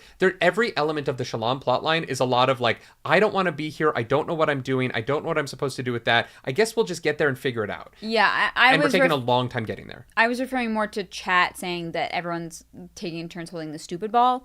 It doesn't really feel like the stupid ball to me because they don't know what to expect and they don't know what they're getting into.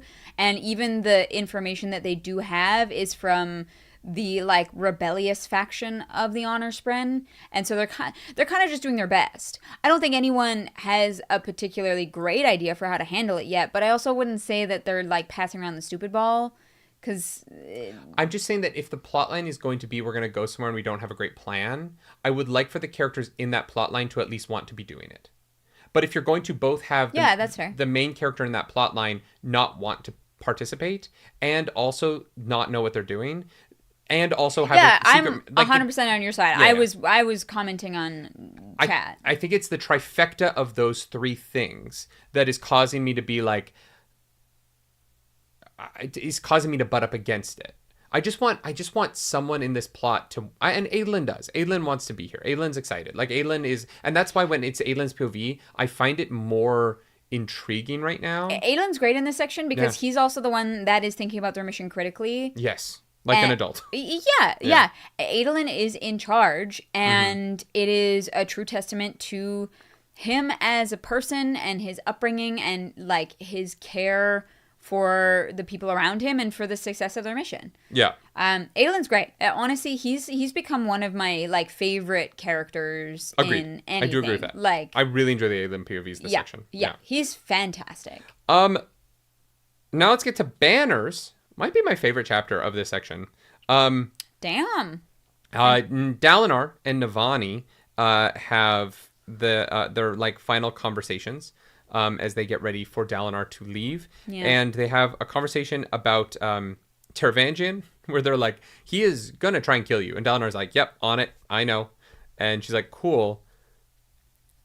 Good luck. And then Gavinor runs up and is like, Grandpa, we're going to go to war. I'm going to kill people. And Dalinar's like, oh, no, you're not. No. We're bringing you with us, but you're going to be with me doing the strategizing. Mm-hmm. And then we get Navani and Yasna trying to just have a normal moment together. They have the most awkward hug. Like, I literally, like, just pictured, like, Voldemort and Draco in, like... Yes. Like, Yes. Abso-fucking-lutely. They can't even, like, give each other a hug. But... Well, and I love the moment of... But we should be able to do this. Yeah. Like, what isn't feminine about hugging each other? You know, a daughter hugging her mom. And I loved the conversation, right? And that it feels like they're about to have this sweet moment, and then they still don't hug. Well, but that even after talking about it, they still don't do it. But Navani says in that moment that the moment of Yasna's vulnerability is worth thousands of awkward hugs, right? 100%, and I agree with that. Yeah. But they still don't hug. No, Yasna can admit that there's a barrier. And the admitting of the barrier is a huge moment for them, and it's beautiful, but they still don't hug. And she's just not a toucher. I agree with that, but I think that it is so emblematic of her character. I think it's this I think is perfectly written. Like it's so good. Because if they did have this like sweeping emotional moment afterwards, you'd be like, it's corny, but it's fun. Yeah. But instead, we get this very deep and like complicated moment between two women where they acknowledge that their relationship did get better in this moment, but they're still who they are. Yeah. And this moment between Yasna and Navani is like one of my favorite things in this book so far. Yeah. I was very moved by it. And I found it to be I like paused the audiobook because we move on and we get to a conversation with Fabriel. And I was driving when I was listening to this, and I literally turned the audiobook off after this moment between these two women. And I just sat and thought about it for a bit while I was driving. And and maybe it is because I'm autistic and I actually relate to Yasna a lot in that. In the like, we should be able to I feel this with my siblings sometimes, right? Where they're closer together than I am with them. And there are times when I feel like I should be one of the six in the way that they sometimes are when I'm watching them be closer than I am with them. And I love the shit out of it. I fucking die for them, right? Yeah. In my way. But I'm just a little... There's something there, right? And acknowledging it and then not forcing it afterwards is such a beautiful thing. Yeah. Navani doesn't push for more. Force it into being something else. Yeah. And I just think I related hard to it, and I found this moment. I thought it was beautiful. It was so real. Yeah. Like it felt so real and genuine, and not overplayed. Right, not overplayed for that moment of like, oh, like just 100%. Yeah. I also loved Navani's like, so where's Hoyd? Yeah, and Yasna's like, he's like, I don't know. Like, that's a weird one, and Yasna's like, you have no fucking idea. Casey Love, welcome back to the Nerds Radiant. Thank you for joining up. Hell yeah, enjoy those reactions. But I love this moment deeply. I really, really do. I love Yasna. I wish we could spend more time with her. But Fabriel comes over, and we get a delightful conversation with Fabriel. That I love him. Oh, he's great. I love him so much. They basically are talking about how Fabriel is being sent down to the Shattered Plains to take over where ELA was running things. Yeah. And he's like, well, I don't know why you'd send me. And Navani's like, I don't know. Why would we send someone who will keep order but also let people have fun? Yeah. And he's like, how much can I steal? Yeah. Just straight up says She's like, just keep it under 5%. That's all I ask. How much can I steal? And he's like, great. 4 9/10 it is. Yeah. I cackle. He's so great. He's such a minor character, but then you also have such a but he is. I would say in this series he is a minor character. Sure, but minor character in the Stormlight Archive does mean something different. You know what I mean? 100%. But then he also has this real moment as well of like, you're the only person who takes me seriously, and Navani's like, that's not true, and he's like, I don't know. Kind of is. Like, I can't get Polona to take me seriously. Like, she won't marry me. And Navani gives the best fucking advice in the world. The best advice. Which is, if you joke about everything, how is she supposed to know you're serious about her? Yeah. It's so, like, Navani changed his life in this moment. Oh, yeah. Yeah. 1,000%. Hit him with a fucking ton of bricks. Like, yeah. And honestly, it's advice that has helped me in the past. I didn't get it from Navani, but, like, the idea that I needed to not turn anything into a joke which was a Sure. 1,000% a defense mechanism. Yeah, right? yeah. Like, I'm very aware of the fact is. that it was a defense mechanism on my part. That I was like, I don't know how to be social with people, so I will just make jokes. Yeah. And the problem with that is that a lot of those jokes were made at the expense of somebody. You know what I mean? And so I had to be more serious as I grew up. And I figured that out, and I did. And I think that it benefited me greatly, and I think it will benefit Fabriel. I think as much as I relate to Jasnah, I do think I am Fabriel. You know what I mean? Okay, yeah. There's a lot of Fabriel in me. I get that. Yeah. I'm a privileged fuck who likes massages and expensive wine, and all right. People think that I'm a little goof monster, but I do actually care a lot about. I care more about people than I'm willing to let on. Yes. Yeah. That is true. It is a problem. Casey Love asks, my favorite characters were the same throughout the series until this book. Who are your top 3 characters at this point? Shallan really was in there in Oathbringer, and she's kind of dropped for me. Shallan is my favorite because I find her so fascinating, and because I really feel like I empathize with her, even if I can't understand what she's dealing with. But I think that Adolin has become one of my favorite characters. Yeah. And Navani. But Navani, I've always loved every time we get her POVs, and I've asked for more. And so I'm really I feel like I'm getting what I want. And so I think it's Shallan, Adolin, and Navani. Yeah. Mine, God. Yeah, I honestly feel like this book has really shifted it. Which is so fascinating that we've already kind of really switched things up. Because, I definitely think I would have put Kaladin in there through most of Words of Radiance and Oathbringer. But that might also be like proximity. He was the main focus of those, right? Not so much Oathbringer, but definitely Words of Radiance. Right, yeah, fair. It does sort of feel like Kaladin is really being put on the back burner by the series, and I find that interesting. I do wonder how much of a main character he is by the end of Wind and Truth. Or maybe we're doing other characters' stuff because he'll be more relevant in the back half of it. Like right now he's kind of in his like rest era. Sure, but Kaladin is I think part of the problem with my feelings about Shallan is actually related to Kaladin, which is that because Kaladin and Shallan are both in side quests that are taking them away from the main narrative of the book, but Kaladin is the character that wants to be in his and Shallan isn't. Oh, yeah, fair. I think that is pushing. I think if Shallan was the only one on a side quest, I would be more down for it. Yeah. But because we already have these 2 main side quests, I'm drawn towards the one that the character wants to be in. Yeah. Where the character is not fixing themselves, but interested, has a desire to fix themselves. As opposed to the one who's like, it would actually be better if we just disappeared. Yeah. But yeah, it's so, I don't know my top 3 right now, man. Like, fuck, I would tough. go, my number 1 right now is probably Adolin. Especially after the, like, Shallan needs, the conversation where he's like, Shallan needs to know that I'm here. Yeah. Like, I get it. I don't get it, but I get it. And I'm here. And I'm not going to judge her. And I'm not scared of that. I really love... We're not there yet. But Adolin is probably my number 1 right now. I also like that he's not a Radiant. I think that just makes him a little bit more interesting in a way. For sure. Because he's kind of dealing with the fact that, like, what is my purpose here when everyone else has magic powers? And I really enjoy that. Yeah, where do I fit in? Number 2 is probably Teft. Oh, at the moment. Okay. Teft has continuously been one of the most interesting characters in the series. And his lows have been so low and his highs have been so high. And I just fucking... Him being like, hey, Sarge. I missed that because I was moving the car. But him being like, no, I'm here. I'm sick, man. I can't.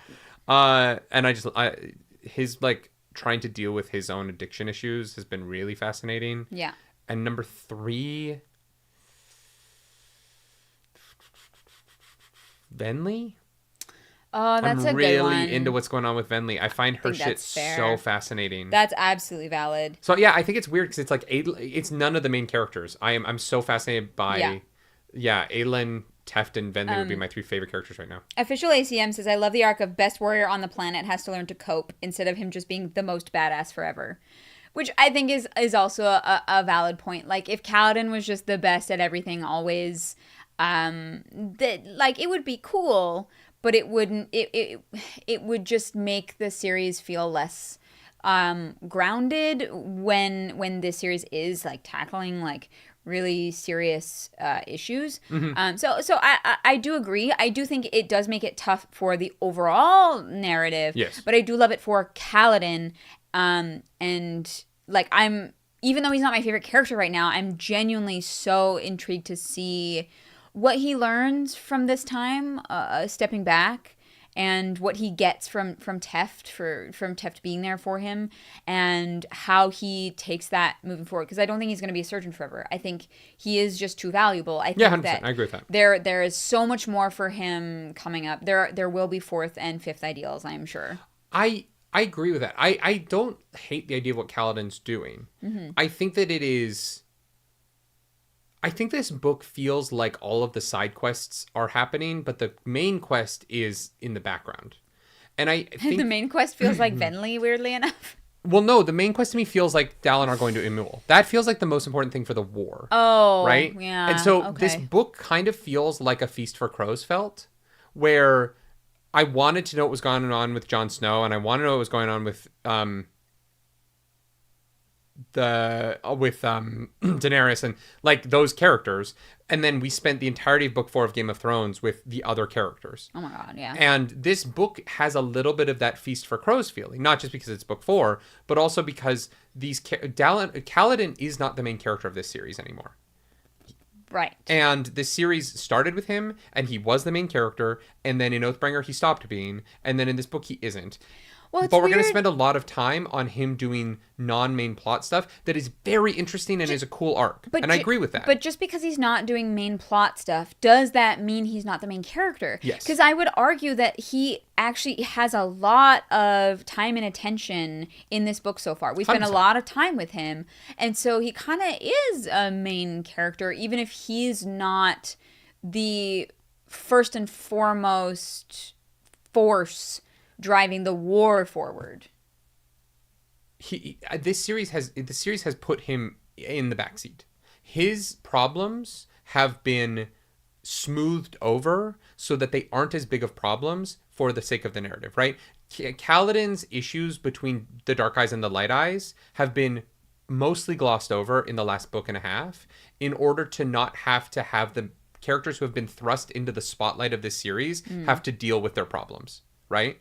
Kaladin's actual problems, narratively, not obviously his depression, which is very front and center, but his actual like narrative issues that he had in the first 2 books have been somewhat lessened and lightened, so that the characters that Brandon Sanderson has made the main characters of the plot that's moving forward with the larger world don't have to deal with the fact that they are like the leaders of a racist society anymore. Right? Those things have been let go of, which are so important to Kaladin. Yeah. And Kaladin doesn't talk about them as much in his parts of the book, because otherwise we would have to deal with them when the main characters are doing things, and they don't. Brandon Sanderson doesn't want to. That's what I mean by that, right? Right. The things that genuinely matter to him have been somewhat lessened around the edges, so that we can really focus on him as he is the depressed warrior who's going down the redemption path of his soul on a side quest. Because he isn't the main character anymore. And it's very interesting, and I love that arc for him, and I'm super into it. Yeah. I think it is great. Yeah. But there's touchstones of his character that have truly become touchstones where they tap them. Right. Oh, God, don't like the Light Eyes for like a sentence. Yeah. So that we can move on from it, because if we had to get into that, it would be a lot. And Dalinar and the characters that are dealing with what is actually happening globally, which is a global war, which is what the series is about, we don't want him to have to deal with that right now. And so Kaladin can't deal with the things that he was previously dealing with. And we have to kind of like acknowledge that those are still real, but like not make them a big deal anymore, even though we heard about them every chapter for 2 books. Yeah. Because that's not what the book is about. Yeah. And if that's not what the book is about, Kaladin isn't the main character, because that is what his life is about. Kayla, welcome back to the Nerds Radiant. Kayla, thank you for joining up. Kayla says hi, chat. Yeah. Kayla says hi to chat. Appreciate that. And so the ways in which, the ways in which Kaladin's desires and his pains have been shifted from what he wants for other Dark Eyes and his battle against Light Eyes and his battle against racism and the world has been shifted into his depression and his internal journey against that. Mm-hmm. To me, speaks to Brandon Sanderson wanting him to not be the thrust of the story. Okay. And I don't think that's a very controversial thing to say based on the reading. I think that is a very intentional choice by Brandon to allow Kaladin to have this very interesting and cool arc and story that he is in, mm-hmm. that does not drag other characters into it, which is what main characters do. The main character drags the plot to themselves because that's what you're following. Taviran. A little bit, yeah. But this is what the Taviran thing is, right? He was basically wrote in main character syndrome. Yeah. Dalinar or Brandon Sanderson has written Kaladin into his own thing that is pushing people away so that he can do his little arc, and it's really interesting and well done. Mm-hmm. But is also involves sort of kind of having to cut off a lot of what was going on with Kaladin. Yeah. Ernest Hill. Ernest, thank you for that super duper chat. Let's freaking go. Thank you for that super chat. I still don't like that Kaladin and Bridge 4 have no input on the abolishing of slavery. Yasna just does it because reasons, but not once do the slaves get to have input on it. Yeah, of course. Again, they're not the main characters of this book anymore. Bridge 4 isn't a thing anymore. I mean, right? Yeah, I do want to push back on because reasons. Because Yasna very clearly explains her reasoning in her proposal of it. 100%. It's better for society. Yeah. Yeah. Yeah, but that is definitely not the main thrust of this story. No, it isn't the main thrust of this story, but in a way I think it should be, right? I think that if you're trying to defeat the concept of odium, mm-hmm. then ending slavery is here, and this goes. It's hard not to talk about the Wheel of Time without spoiling it, so I guess I just won't. But this ties into my issue with the end of Wheel of Time. Yes, right? I agree. Is that when you're trying to defeat big evils, mm-hmm. you have to do it by defeating little evils. Mm-hmm. It's not, and this is, I think, this is why I think the Kaladin story is interesting, is that Kaladin is fighting odium in his way by handling the hatred he has for himself. Right? Right. And so in that way, it's a very interesting plot line. It just doesn't tackle the issues at hand, mm-hmm. because he can't, and that's fair, right? Like he's in a position where he can't tackle the issues at hand, and that is right for him. That is the right narrative for him in this moment. Mm-hmm. I do believe that, and I don't disagree at all. But at the same time, I think that he's not really like, Shallan is more of a main character in this book than Kaladin is. I agree with that. Yeah. Yeah. Yeah, for sure. Even though I find Kaladin's story more interesting. Yeah. No. Yeah. Yeah. Brother Aram in the chat does make a good point that there is a possibility they influenced it because has been a year time skip. But we can't, that's not something we can know for sure unless it's referenced, because, a year is a long time. There might have been things behind this proposal that we're not privy to, but we also can't know that for sure. I'm not going to lie. There is a lot about the year time skip that feels odd to me in this book. Okay. What has or hasn't changed is weird. And the Ghostbloods with Shallan thing is the biggest one for me. For sure. I don't know. I'm curious to find out what more happened in that year. Partially because this is a book essentially about a war. I don't really know what's going on with the war, weirdly. They're just still sussing each other out. Yeah. Well, I heard that. Herdaz has kind of fallen. Yeah. So, like, the singers have definitely, made progressions. I feel like I need a map that just has, like, where people are at. We need a time-lapse map of, like, what happened in the year. Because this is it's hard. You know what it is? This is my problem. Because they're fighting all across a continent, mm-hmm. and I don't have a perfect idea of that continent in my head anyway, mm-hmm. I don't really know who's fighting where or what. Yeah. Like, even when they're like, we're going to go fight in Amul, I'm like, I'm not 100% sure I know what direction that is. Yeah. I know it's west. Yeah. But and Chloe brings up, she thinks that the story isn't really about the war. And I do think, especially in this book in particular, it really does feel like that. The war is kind of the structure in which the actual plot takes place around. Because even what's happening with Venli and stuff, it is about the war, but it's also not about the war. Right? Like there's so much more to it, and what that means for the singers and what Venli wants from the situation. But I would argue, same with Kaladin. I would argue Venli's situation is very tied to the war. It's very tied to the war, but again, it's not about the war. I mean, it literally is. She's on a mission right now.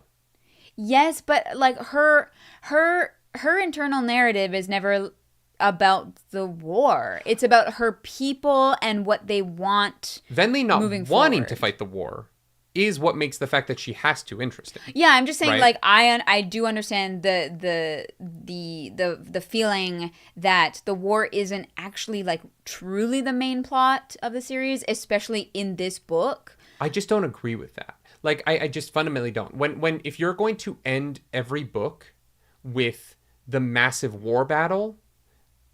If we haven't gotten to the end of this book yet. No, but my point is that if the books are going to be, the climax is that the war is what matters.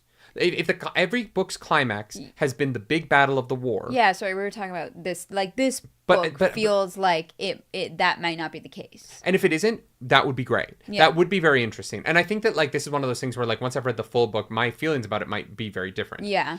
But I do think we're going to lead up to the big war scene.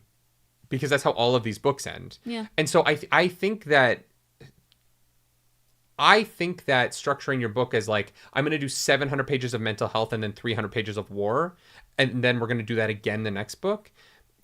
The priorities of the climax are very apparent in a lot of these books, right? Yeah. And I think that coming out of defeating the Thrill, pushing back Odium, doing what they do at the end of Oathbringer, and then coming back and being like, well, the series isn't really about war. It's like, well, but it has been. It has been since the very beginning. Like, we start, the first chapter is war.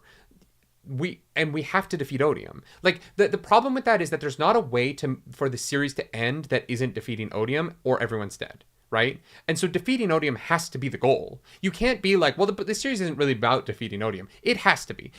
Yeah. I understand that The Lord of the Rings is about the journey along the way to drop the ring off. Yeah, but they do have to get the ring there. Yeah, because even if the singers and the humans, like, you know, make nice, they still all have to come together to defeat Odium somehow. Like, yeah. Aragorn's plotline to save Minas Tirith is necessary so that he can be at the Black Gates, right? And distract Sauron in the movies. Obviously, the books are slightly different. But if Aragorn got to Minas Tirith and was like, well, I'm king of Gondor now. I guess I'm going to chill. Yes, he did something. He had a cool arc in the background of The Lord of the Rings. But if he doesn't take the army to the Black Gates to distract Sauron so that Frodo can drop the ring, there was no point in any of it. It was just a thing that happened while other things were happening. These things have to lead into the defeat of Odium. Yeah. They can't not. You can't just tell me that, like, in this book, we're going to have a main character in book one who becomes distanced from the plot, doesn't participate, and they heal themselves. And Kaladin's story was about healing himself while other people fight Odium. I'm going to be like, that's nonsense. Well, I don't know. I think that there are plenty of books that are more about the individual peoples than they are about the greater picture. I don't think you can name an epic fantasy that is, though. Like, the purpose of this is that we have to fight Odium. We have to defeat him or everybody dies. The stakes of this are not our internal souls. The stakes of this are, there is an evil god that is going to kill everybody on the planet. Well, I think that those things are pretty closely related. Because they can be, yeah. But they have to be related in the narrative. They can't be they can't be. You can't just be like, well, thematically, it's relevant to. I don't think Kaladin's anyone's life. saying that they're not related at all. Like, 100%. And yeah. I'm not saying that it's not going to be by the end of this either. But I do think right now I don't really get what he's going for. I think these scenes are interesting. And I think these arcs are interesting on their own. I don't really get what this book is trying to do right now. And again, we're a third of the way, or less than a third of the way through. Yeah, like, yeah. You know what I mean? We're not even a third of the way through. We've taken baby steps into the yeah, no, 100%. And we're just kind of going down a weird rabbit hole here of just talking about it. But I'm really enjoying it so far. Yeah. The part we haven't gotten to yet is that the Navani finds there's a hidden room that the Stone Wards find, Yes. And there's like windows and everything, and she's like, okay, we need to do a like scouting around Urithiru to see if there's any windows that like don't have rooms that we can get to know if there are rooms that we can't get to. And I was like, this room is gonna be important. There's gonna be important stuff here. I don't know what that is. Okay. Yes. Very interesting stuff. I like the idea that they could move the stones because they do find a gemstone. So they're like, what? They find the room that has no doors, or or they find the room that they're like the stone warden like sealed it, like there was a line. Yeah, and this is how they realize there's a gemstone in the wall, and that there probably were like door controls. Yeah. Chloe in chat says, I'm gonna go back for 1 second. I'm so sorry, but Chloe in chat brought up a good point here. Okay. Chloe says you can tell a story set within a war with the stakes of a war. That's the plot is not directly about the war. Stormlight Archive. Yes, but you can't do that if the book is about the mystery of what's going on. If you're going to set, if the world is going to be about not knowing what is going on in the war, and that the characters are discovering what's going on in the war the whole time, and the characters don't understand the world they're in, then the book is about the mystery of the war, right? The Stormlight Archive, it's about the mystery of the world they're in, which always relates back to Odium, always.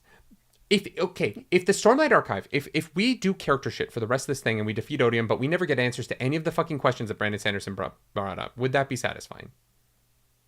I don't know. It wouldn't. It would suck. We'd be like, why the fuck did we do this? So you're saying that this series is about war because Odium exists, and that if Odium didn't exist and it was just between the singers and the humans, that it wouldn't be about war. No, it would still be about war, but it wouldn't be about the like constant drip feed mystery thing that Brandon Sanderson uses to entice kind of these like avalanche endings, right? Which is why I don't really think that the world is so much a mystery as it is that the world is intentionally a mystery. Scientists who are making discoveries while the war is happening. No, the world isn't. All of these books are intentionally mystery boxes. I think there's definitely this is Lost on TV level mystery box bullshit. It's good bullshit. I'm not saying that as a negative, but it is intentionally constant mysteries. Just constant mysteries on mysteries on mysteries. We're going to talk about how we add a new mystery in the next chapter.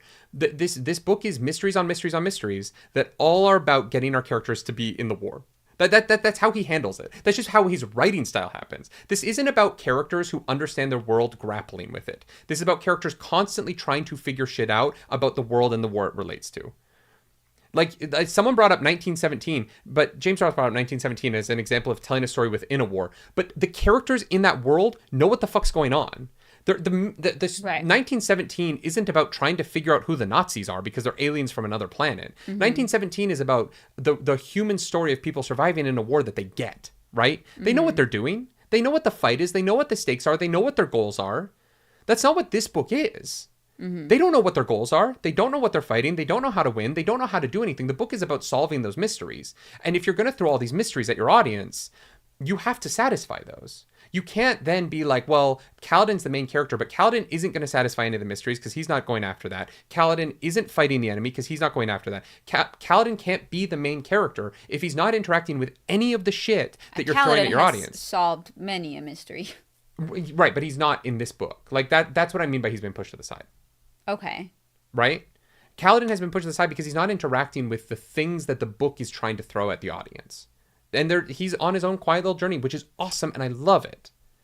But it is detached from. Okay, then on the other hand, Navani is. I shouldn't have started another tangent. I'm sorry, I fucked up. You really shouldn't have, because Navani is trying to solve the mysteries of this world, but is not a participant really in the war of it at all. 1,000% she 1,000% she is.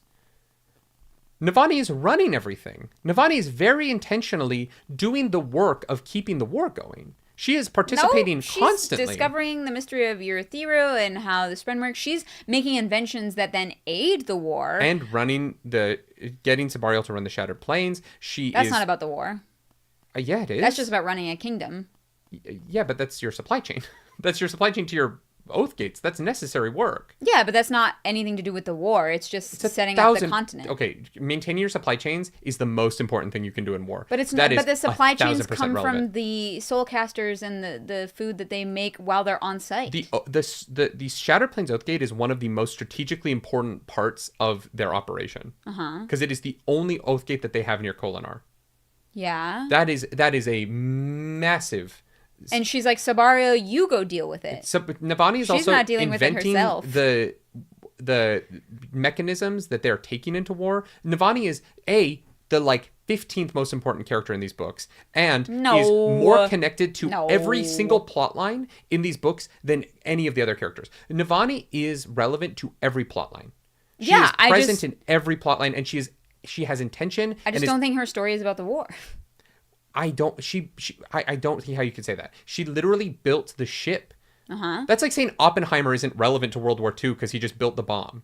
What? The ship is not... The ship is useful for war, but it is not a machine gun. Like, if she had built an atomic bomb... What are you saying right now? She built a method of transportation that's very useful to war. Yeah, that they're using to save civilians in the war. That is relevant, I think. If she was a scientist who discovered a new chemical and someone was like, oh, I'm going to use that chemical in warfare... She's not she's not pushing the narrative of the war forward. But she's literally just like a scientist. She's not a scientist making shit on her own. She is the queen of Urithiru making shit for the war effort. And running the kingdom while she's doing it. And dispensing invaluable advice to other characters. She just barely interacts with the war. She's in every meeting. What are you talking about? She's literally present for every war brief. She's that we don't see. But she's interacted with more than anyone. She's talking to Taravangian. She's like, Navani is more ingrained in the war than almost anybody. Yeah, and it's not like her plot at all. Her plot is experimenting with the Fabriels and the Spren and unraveling the mysteries of the world. Navani only built a skyship that they're going to use to fight the enemy, but that's not really relevant. Yeah, she built a method of transportation. I thought I had a wild take. I think this is a wild take. I don't think so. I think your take is crazy. All right. Genuinely. Then I'm crazy. I think Navani is so deeply ingrained in every plotline that... Yeah, she is deeply ingrained in every plotline. Everything runs through her. Yeah. Including the war. Including the war. We absolutely must move on. Do not think that it is her main... I don't think that's her main plot. Okay. We need to move on. This conversation, I honestly think chat probably thinks this conversation has gotten too far away from a point to be relevant. And they might be right. Let's get into... we're at chapter... 27? We're at the end of 27, because we found a hidden room. And then the span reed is blinking again from the mysterious Spren. Yeah, chapter 28, Heresies. Navani has a conversation with the Spren. Then she pauses the conversation to move the thing so that they can test the weight of the device to see how far away the Spren is. They think that they can triangulate coordinates based on the weight of the span reed because it weighs different depending on how far away you are from the other half of it. Yeah. And it appears to be very close. In fact, it's probably in the same fucking room. Yes. Do you think it is the span reed, literally? Or do you think it is a different Spren? I think it can't be the span reed. Okay. Because the conversation is that the Spren inside the gems are hurt, and the Spren writing the message doesn't say, I'm hurt. You're doing this to us. It's always what you're doing to them. Right? And so I think that this has to be another Spren. I don't think it can be the Spren in that gem. Genuinely. All right. Also, that Spren's split in half, right? I think that would have come up in this conversation about what's going on. Yeah, maybe. Yeah. The ethics of Fabriels is such a fascinating thing for this book to get into. Yeah. Because you are literally cutting them in half, right? Yes. And Navani's like, oh, but it's like hooking up a chull to a cart. And it's like, well, yeah, we didn't cut the chull's legs off. I think it's more akin to tossing crabs into boiling water to cook them. You know what I mean? Right. Yeah. Morally. Yeah. But they need Fabriels. Like, this is how their world functions. They can't figure out mechanics on their own, so they need Fabriels to do time. Or it's not, because there are things that, like there are apparently ways to build Fabriels without trapping Spren that they've seen through Shadesmar. And so they just need to find the mechanics. way. Well, they just need to find the way to do what they are doing, but without the, like, trapping of the Spren. And I think maybe that is through the, like, persuasion instead, but yeah. It's just one of those things where, like, some of these things you can only have through Fabriels. Yeah. Kind of. Well, actually, no, actually, that's not true. None of these things do you need Spren to do, right? Because we have all of these things and we don't have Spren. So clearly you can just make a watch. You don't need to capture a Spren to make a watch. You can just make a watch. Yeah, they just haven't figured out power or mechanics. Yeah. Because they have Fabriels, and so they're not, like, building in that direction. One of the things that's interesting about not being able to take Investiture off Stormlight is, like, would a Fabriel watch work on Scadrial? Would any Fabriel work on Scadrial? I don't know. Or does it have to be here? I don't know. Because that would kind of lock the Risharans from going to war in the Cosmere. Yeah. If they only develop technology that can only work on their own planet, they would kind of get cut off from being able to do anything anywhere else. Well, and I don't believe that there are Spren on other planets either. But yet... No, but they were on Braze. So, like, you can move Spren to another planet, but... Yeah, like, it does seem kind of weird that there are I don't actually know if that's true. I've made that up. No, there's no Spren, like, in, like, Mistborn... But there might be in the cognitive realm in Mistborn. I don't know. I don't think we saw any Spren when Kaladin No, because the ground was different. There weren't even beads, right? Like, the cognitive realm above Scadrial didn't have, like, a bead ocean. It was different. Right, because people on Roshar believe that everything has a Spren and everything has an identity, and people on Scadrial don't believe that. So, like, the ground was literally different. Right. And the way he was moving around. Right. Gotcha. Yeah, so we get to... They just have an interesting conversation where they're like, it's a heresy to do this. And she's like, I don't understand. I need to consult the Ardents and the religion because I don't understand your use of this word. Yeah, I think the Spren is just not communicating very well and is not really... isn't framing their argument well. Yeah, or maybe the Spren have their own religion? Sure. Anyway, it's a heresy. Chapter 29, A Cage Without Bars, which Clarus appropriately brought up was that is most buildings. Yeah. Adolin is just kind of chilling, and they have built... because the Spren don't have privacy problems, apparently, and so they've made a, like, little 3-bedroom apartment on the ship with a tarp and some boxes to have rooms. And they are chilling up there.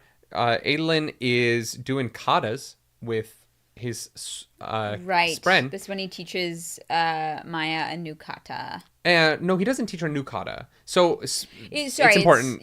One that they have done before, and he is, like, reminding her of it, I guess. And he shows it to her, and she's like, "Oh, I know that," and she does it perfectly, which means that with him, Maya has memories of being his sword, has, like, muscle memory of being his sword in the physical realm. Yeah. Very cool. Yeah. I like Maya a lot. I really want to save her soul. She's so sick. I know.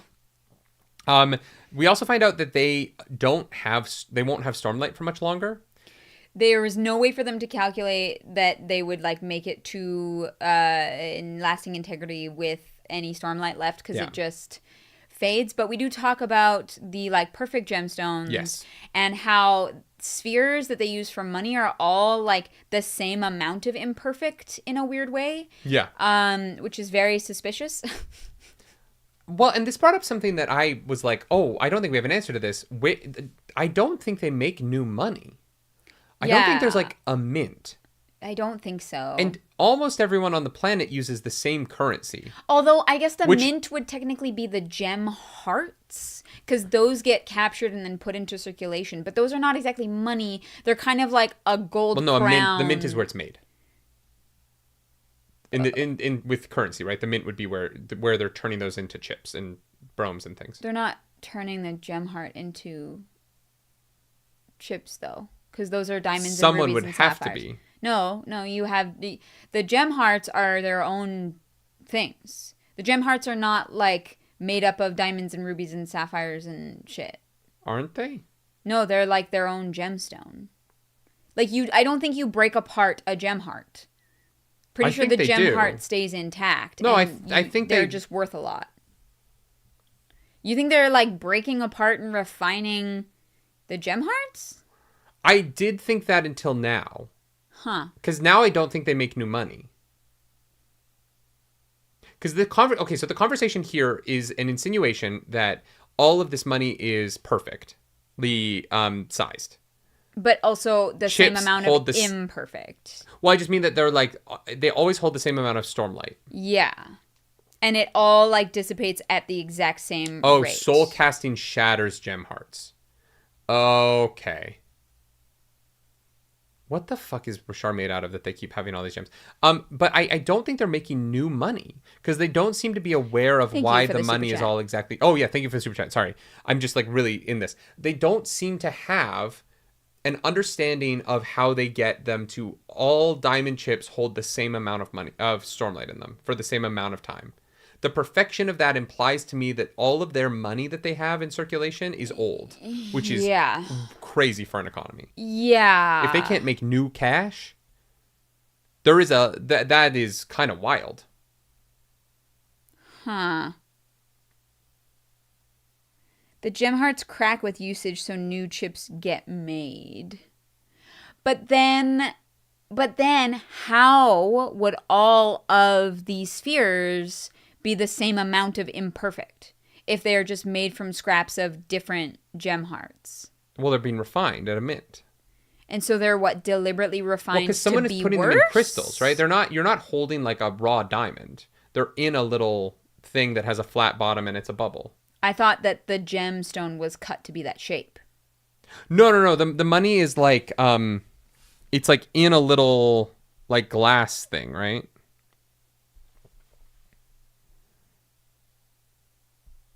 Blown glass? Oh, okay. Yeah. I thought all of the like gems were literally cut. No, they look like this. Oh, so they're all the same size, but it's the size of the gemstone inside that is its value? Interesting. That is my understanding, yeah. Okay, I did not understand that. Yes, right? Like, damn, if you're rich, your giant bromes are going to be very giant. Because they described it in book 1 that it's like a glass thing with like one flat side. Yeah, so that you can put them on a table and they won't. It's not a full sphere. Yeah. It's more of a half So they aren't just rolling everywhere. Yes, because that would be a nightmare. Yeah, because any sphere that is better is withheld and used elsewhere. Interesting. So they are making new ones then. So the shittiest of the gemstones are all being made into circulation. Money. No, the shittiest of the gemstones are staying in circulation. There's probably money that, as people who understand this currency system, are collecting the spheres that hold stormlight better. Gotcha. Maybe. Okay. Yeah. Fascinating. It is cool. I like this conversation. I think it is really interesting. Oh, yeah. The stormlight here is really fascinating to me. Mm-hmm. I don't really know. Yeah, I don't know what the like end game of it is, but there's something to it for sure. Shallan calls Mraize while the others are off the ship, and Pattern is like gets excited, and then Shallan's like, yeah, you can keep watch, and Pattern's like, but I wanted to be there because Mraize is really good at lying. He's so cool. Yeah, he's very cool. And she's I like, look up to that guy. What if Pattern is the spy? It's like Mraize is just so cool. I would buy it. He's a cryptic. It'd be a delicious lie. You know what I mean? Yeah, I guess. The thing about this that I find really fun is that she's like, well, you can help me tell if he's lying. And Pattern's like, no, nope. I cannot tell lies. I just like them so much. Yeah.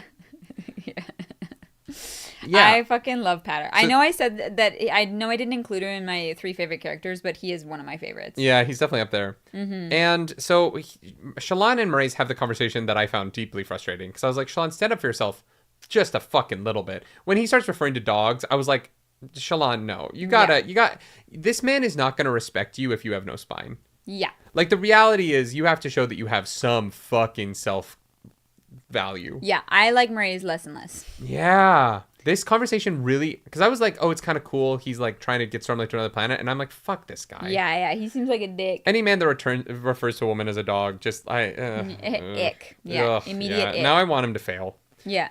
And so we cut back to Adolin. Actually, that conversation happens later because... true. We cut back to Adolin.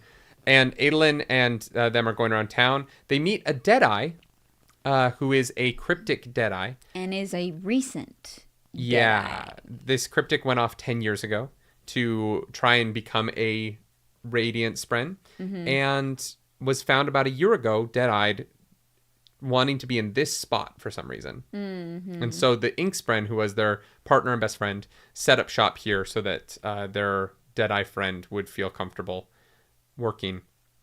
Mm-hmm. And we have another mystery. Yeah. Are people breaking their oaths, or is there another thing that will make a Spren a Deadeye? We don't know. We also don't know when this Spren turned Deadeye, except it has to be it can't be any sooner than a year, because I think they've been there in the shop for a year, but it can't be any later than a decade, because that's when they last saw their Earlier friends. than a decade. It can't be any later than a decade. Earlier than a decade. No, it can't be any earlier than like a year, the 1 year. It can't be any sooner than a year, but it can't be any earlier than a decade. Later would mean the future. Or, no, it can't be any later than a year. You have those flipped. If you say it can't be any earlier than a year, then that would... Yeah, it can't be any sooner than a year. Yeah. Which is the same as earlier. But it can't be any earlier... It's the same. Okay, if you're talking... Okay, it depends on where you're talking... Yeah, mm-hmm. Sooner and later work better than earlier, because earlier to me would be...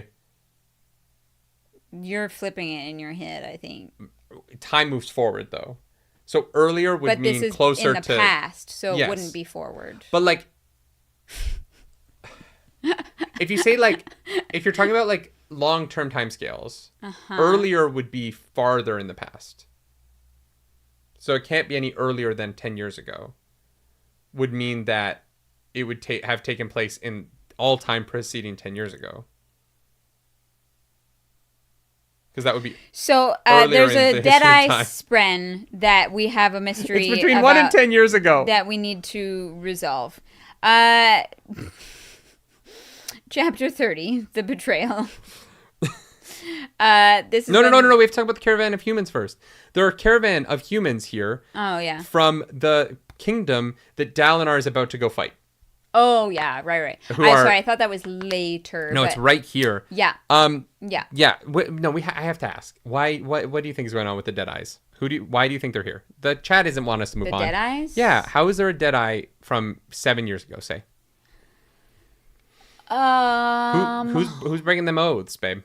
Over a year ago, which would be around when the fight happened. So I feel like we definitely hypothesized in the audiobook reaction. Mm-hmm.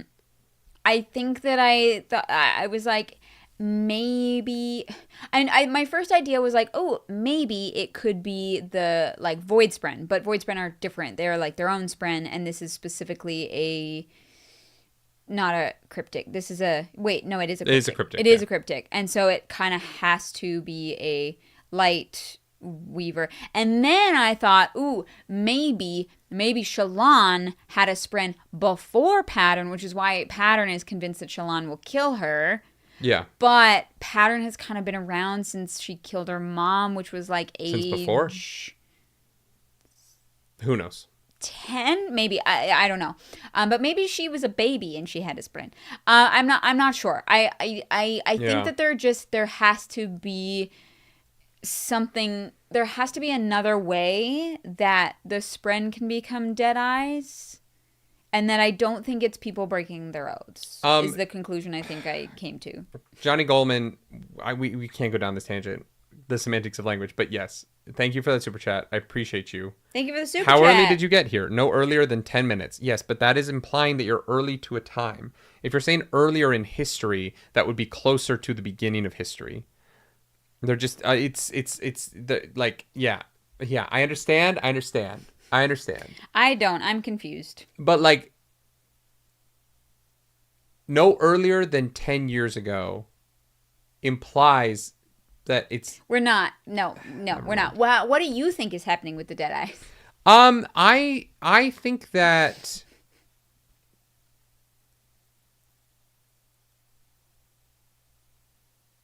I don't know. I didn't need this mystery added right now. You're like, there's already too many. There's too many things going on. This was the thing where I was like, I don't care. I answer some fucking questions before you add more, Brandon. Yeah. No, Johnny Coleman, I know you like tangents. I just genuinely, we have to move on. It's 1:40. No, it's genuinely that my brain cannot understand the conversation that we're trying to have. Yeah. It's just a semantic of language. English is a dumb language with dumb rules. That's true. Receipt is a stupid word. I was so happy Adolin moved on. I was like, oh, that's interesting. I wonder what's going on with that. Let's just move on. Because I was like, legitimately, unless this is going to be relevant in the next 70 chapters, I don't care now. I don't need a hat on. There's too many hats. This plot line is carrying too many secrets. Yeah, and fair. I honestly, like, I was like, oh, this is really interesting. Yeah. What's going on? And they're like, I guess we're going to have to figure that out later. And I was like, I want to throw this audiobook, and it can't be thrown because it lives in a digital liminal space and it doesn't actually exist. That is a mystery for another day. Yeah. Yeah. Finny SK says, if Brandon has already answered the questions 4 times at this point, is it a spoiler? Wait, what? 4 times? I think this is a mystery. I don't think this has been answered, Finny. I think that it's a spoiler. I don't. I don't think anyone has broken their oaths. I mean, I guess Kaladin kind of did in Words of Radiance. Yeah. So it's probably just that, but like... Yeah. Who's out here breaking their oaths? I don't know, man. Somebody. Yeah, we have not met any characters who have broken their oaths that it is on page or referred to on page. The betrayal. We've kind of already talked about this, so I don't know that we need to go over it again. But the conversation. I think it was Brother Ahriman up top shattered my brain here. Oh no. Because he was like, well, Shallan wouldn't know what a dog is, so maybe that's why she's not offended. It's such a good point. It's such right, because they don't have axe hounds. They have axe hounds. Why would Shallan have known what that... Like, Shallan has no connotation with that. So Fair. Brandon threw that in to make me dislike Maraise, but Shallan is like, what the fuck is a dog? You know what? That's absolutely valid. Great. Problem solved. Huh. Well. Yeah. Shallan has a, like, kind of... Shallan has a conversation with Maraise that's like mildly interesting, but not nearly as interesting as you want it to be. It's fine. Yeah, it's so not. It is so surface level, and yes. then they're like, "Oh, wait a minute, he might also be playing us, so it doesn't really matter." Yes, but he brings up the glory spren, so we know that Beryl probably fed him glory spren, but also might not have because they're on a false small fucking boat, and anyone could have heard that. True. Yeah, true. It could also be Beryl's spren and not Beryl. Fair. Yeah. You know what I mean? Like, could be. The one of the things that I find so fascinating about this series is that despite the fact that they've been bonded to Spren for so long, the Radiants are so unable to imagine them as people with points of view. True. Like, they never take any time to wonder what people Spren's intentions are. Or if a Spren could be the spy. And it is so wild to me that across this series, despite being bonded for so long, there isn't more discussion of like, yeah, but what do the Spren want? Yeah. Can we trust our own Spren? We have to take oaths to them. They don't make oaths to us. They don't owe us anything. True. They have societies on the other side. They have lives. They've got families. They've got friends. We don't know that. We don't know them. They're not telling us anything about that shit. Pattern was like, yeah, I figured out chairs. Or no, Wendell. really Wendell figured out chairs. No. Pattern is famous because he was willing to leave and go talk to humans in cities. Right. Shallan knows nothing about Pattern's friends and family. How do you know you can trust your spren? It's never brought up. That is fair. And then Shallan is like, well, it's got to be Beryl. And I'm like, Beryl has a spren? How do you know you can trust the spren? Yeah. You don't. Yeah. They're very human-centric. That is true. Yeah. Adolin finds Notum from the... Notum. I said Nolan earlier. Notum. Yeah, from the previous book. The Honor Spren who did not capture Sylphrena and take her home. He basically drops some lore that basically the Honor Spren went fuck you to the Stormfather. They don't give a shit about Stormfather anymore because they don't agree with him. Yeah. So they've just locked themselves up in their city and are not really letting anybody in or out and are festering in there like a wound.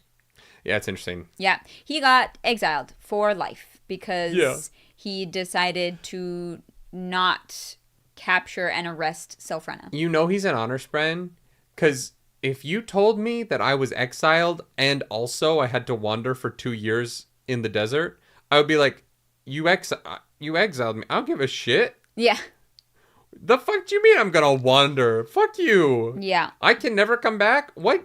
Your authority over me has ended. At the point where you exile someone, I feel like you don't get to tack a second piece on. Oh no, it's 200 years. They're like, you're exiled forever, but for 200 years, you're just gonna walk back and forth here. Yeah. I would be like, suck my dick, Honor. Yeah. But, he's like, Adolin, you guys are never going to get in there. And Adolin is like, just watch me, bro. Yeah. But he does start to rethink their plan. Yeah, Adolin goes back to the boat and is like, hey, is this going to work? And Sean's like, yeah, it is. And Adolin's like, okay, babe. I don't know about that, actually. All right. Chapter 3. I did like that Notum followed up about Dalinar, and Adolin was like, I mean, he kind of saved us, but like, oh yeah, he was very helped. truthful. He was very truthful. Yeah, and I think that Notum probably appreciated that. All right, let's get to Venli. Venli stuff, chapter 31. They're climbing through the mountains. Yeah, there's a new kind of fused. Yeah. Macaim. Sure. Yeah, sure. They look like. Okay. The spren. They look like what I imagine like aliens would look like. Oh, okay. What? That's Taylor. That's very strange. I'll get to it later. What? No. Let's really quickly get to what you mean by what aliens would look like. Like they're very smooth. You know, the like classic like alien look of like very smooth with no hair. That's what I pictured. What? I love that you're like, I think aliens, they're gonna be smooth. Your classic alien is like the like teardrop shape, your classic aliens with the big eyes and like smooth brain, you know. But they have carapace on their heads. I thought they were like perfectly smooth. No, they have carapace on their dicks and their heads, and then they don't everywhere else. Oh, they have a cup, like a built-in cup. Yeah. Oh. Yeah, they only have carapace, balls and forehead, basically. That's useful. Yeah, that's why I was confused by this alien thing, because they definitely, like, that's the one place where they have shit going on. Oh, well, yeah, I meant just more like the heads. Everywhere else. Yeah. Oh, okay. Yeah. I'll get to that shortly. They're climbing up to attack Urithiru. Good for them. Can't wait for that to start. And they're having a conversation. There's only 9 surges for them. Whereas the Radiants have 10. Mm-hmm. And they only get 1 at a time. Mm-hmm. Or ever, I guess. And this is really exposition about the listeners and the singers, but they always are infused. Like they don't actually need the Everstorm to get power back. Which I find so fascinating. Yeah, like she was like, we're the true people of this world. The humans are the visitors because they have to like draw it's in a weird way. The fused are like perfect gemstones, and the humans are like spheres where they leak stormlight. Kind of. In this case, I do think it is more like the language of when we're talking about language in Scadrial, where like it is so tied to the land. And they do need the storm. They don't leak, but they still use it. Okay, that's fair. Yeah. Okay. So they still need it to get infused. Well, no, because no, that can't be true. Because they were able to do fused shit before the Everstorm, Chris Pilkington. Like the fused stuff, the Everstorm is new, but the fused go back. The fused having their powers predates the Everstorm by thousands of years. So I don't think they need the storm. And it's why, like, they can always fly even when they're not using their surges, right?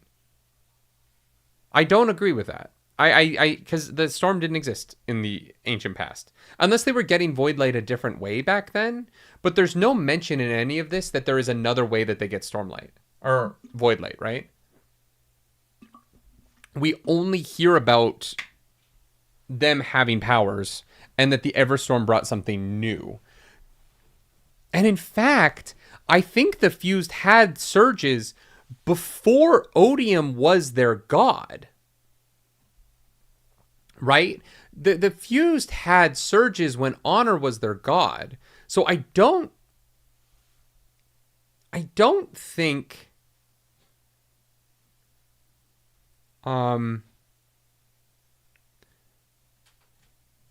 they're like a hybrid vehicle and the Radiants are gas guzzlers.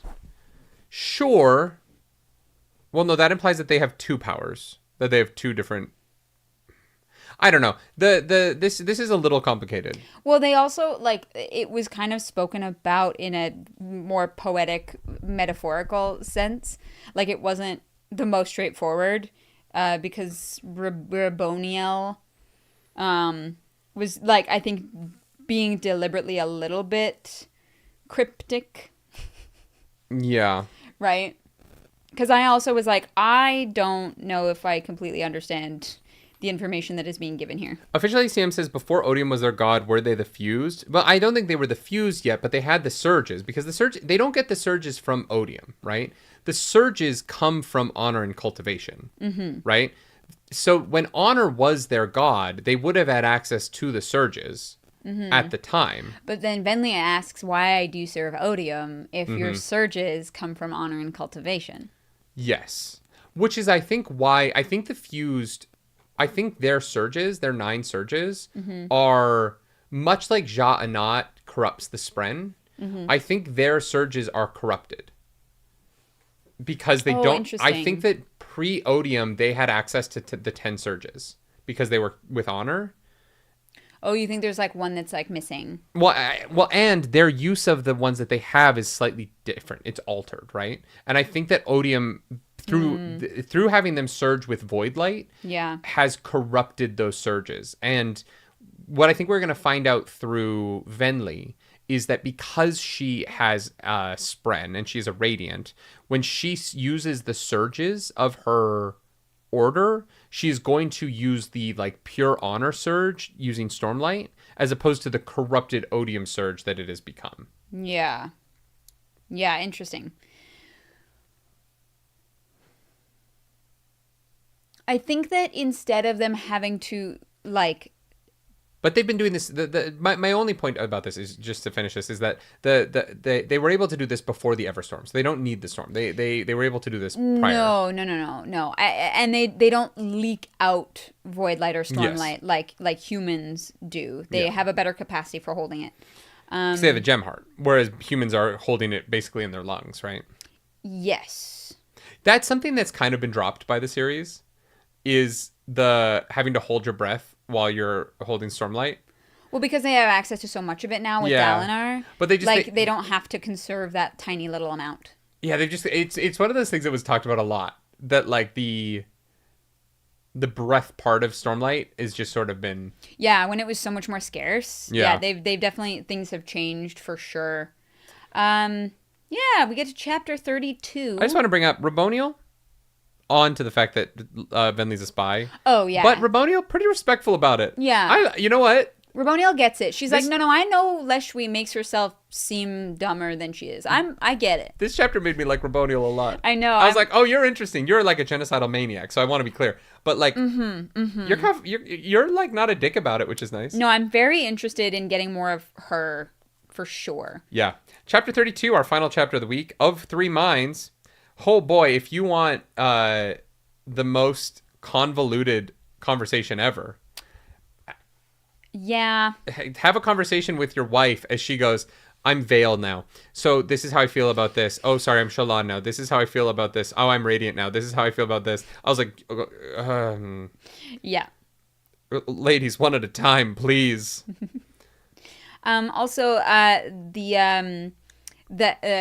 not only is Maya starting to like act in the world of her own accord, but like Gallant has noticed that Maya is a person. I don't know how else to like put that. What if Gallant bonds Maya and Gallant becomes an edge dancer? And there's just a horse slipping sliding around the battlefield. Okay, but that is actually possible because the fact that Gallant has that weird shimmer that Szeth does when he moves in the cognitive realm is super sus. Super sus. It means that Rashadium are invested somehow. Yeah. 100%. Like Gallant. I don't know that he can say words though. Like he would still have to say his oaths. Although he could say it in horse. Yeah, he could just be like. I love the idea that Adolin is like, Gallant, what are you doing? And Gallant is like. He's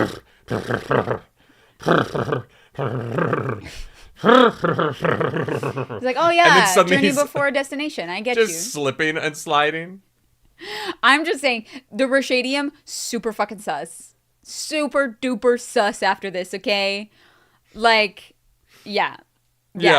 Interesting little detail. Because you have to be able to bond Spren in any language. True. Right? Like, it's not like only Alethi oaths work. And clearly the Rashadium are more sentient than other creatures. 1000%. So... Oh my god. I want a Radiant horse so bad now. Do it, Brandon, you fucking coward. Do it.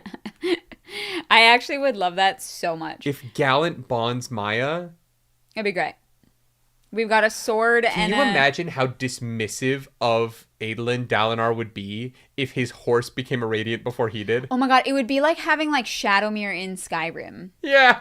Like it can heal constantly and can heal other people, question mark? Like that, oh my god, that would be hilarious. That's so funny. Wow. We get to... Yeah, so... Oh, also the Takari caravan is still following them. It is, yeah. It's important to know. But it's, like, not following them that hard. Yeah, it also might just be heading to the same place they're heading. They're, like, trying to suss it out. They're going to the only major city in the area. Like, a caravan following them isn't the craziest thing in the world. But Veil does try to explain what Shallan is going through and sharing that, like, what she's struggling with and trying to explain it in a way that, We're going to get to that in 1 second. Sorry. Chris Pilkington, thank you for that super chat. Thank you for the super chat. Would a Radiant horse be a unicorn if Gallant becomes a unicorn? This will become my favorite book ever, actually. If that happens... It just needs a dragon and you'd be happy. Yeah, pretty much. The fact that there's no dragons anywhere in the Cosmere is disappointing. Kind of. Yeah, so they have an interesting conversation, Adolin and Veil, really, because Shallan is sort of who the fuck knows where. And Adolin is just the best. He's like, look, I get it. She's scared. She's frightened. Whatever. She's done something, and I still love her, and I just need her to know that I will forgive her. Adolin rocks. I know, he's so good. But Adolin has always rocked. He has. He From just the hasn't, very beginning, yeah. He just hasn't been given the space to shine. Partially because of Dalinar, and partially... disagree. No, in book 1, he was great. He was great, but he was so busy trying to be exactly what Dalinar wanted him to be that he was unable to come to terms with who he was. And that's just what I mean about he's been given more space to become more of who he is. But even his plotline in the first book is great. Like when he's going on dates with women while also trying to solve the mystery of who tried to kill Gavilar or Elhokar, That whole sequence is fucking hilarious. Yeah. Like Adolin is, and he locks himself up with in Words of Radiance. Yeah. Yeah. Like there is so much about Adolin to love. I just really feel he also charges to his dad on the battlefield at the end of book 1. Like Adolin has banging moments. He's Adolin's a great dude. He keeps showing up for people who don't want him there. I know, because he knows they're like, he's like, no, you're depressed. I'm not gonna leave you alone. When Syl was like, who does Kaladin need right now? Adolin's the one she went and got. Yeah. And for good reason. Yeah. Right? Like, Adolin he's my favorite character in the series. And that just grows. Yeah. He wants to live up to his father's expectations so hard, but he is not willing to not be himself do it. He is invested in moving the plot forward, which I appreciate so much. That's fair. He cares about every facet of this. He cares about all of these characters. He's connected to everybody. So he is more deeply invested in the plot than other characters can be. Yeah. Because, he knows everyone. He is morally a little bit more gray than Dalinar now. Obviously, Dalinar has had that in the past. I just think Adolin he's my favorite character in the series. I love him. I want Shallan to be better for him. And not fix herself. That's a longer process. I think Shallan needs to divest from herself a little bit and pay attention to her husband. Yeah, I think that's fair. Just a little. Yeah, I think that's fair. Shallan is struggling and is unable to have the capacity to give Adolin the support that he deserves and sometimes needs, for sure. I am just a little bit disappointed that he had that conversation with his father and she didn't ask about it. She left him alone with his dad before they left for Shadesmar, and she didn't follow up about that. He got through to the other side, and then he went and took care of Maya, and then he went and took care of Gallant, and Shallan was doing her thing. Yeah. But she didn't go like, how did that go? Yeah. Which is what I think a spouse should do. Yeah. Because Shallan is like, well, how does Vale feel about it? How does Radiant feel about it? At capacity right now. Like I firmly believe that, and I sympathize with her, but also she needs to do better. Yeah. And I feel like Oathbringer Shallan would have, and so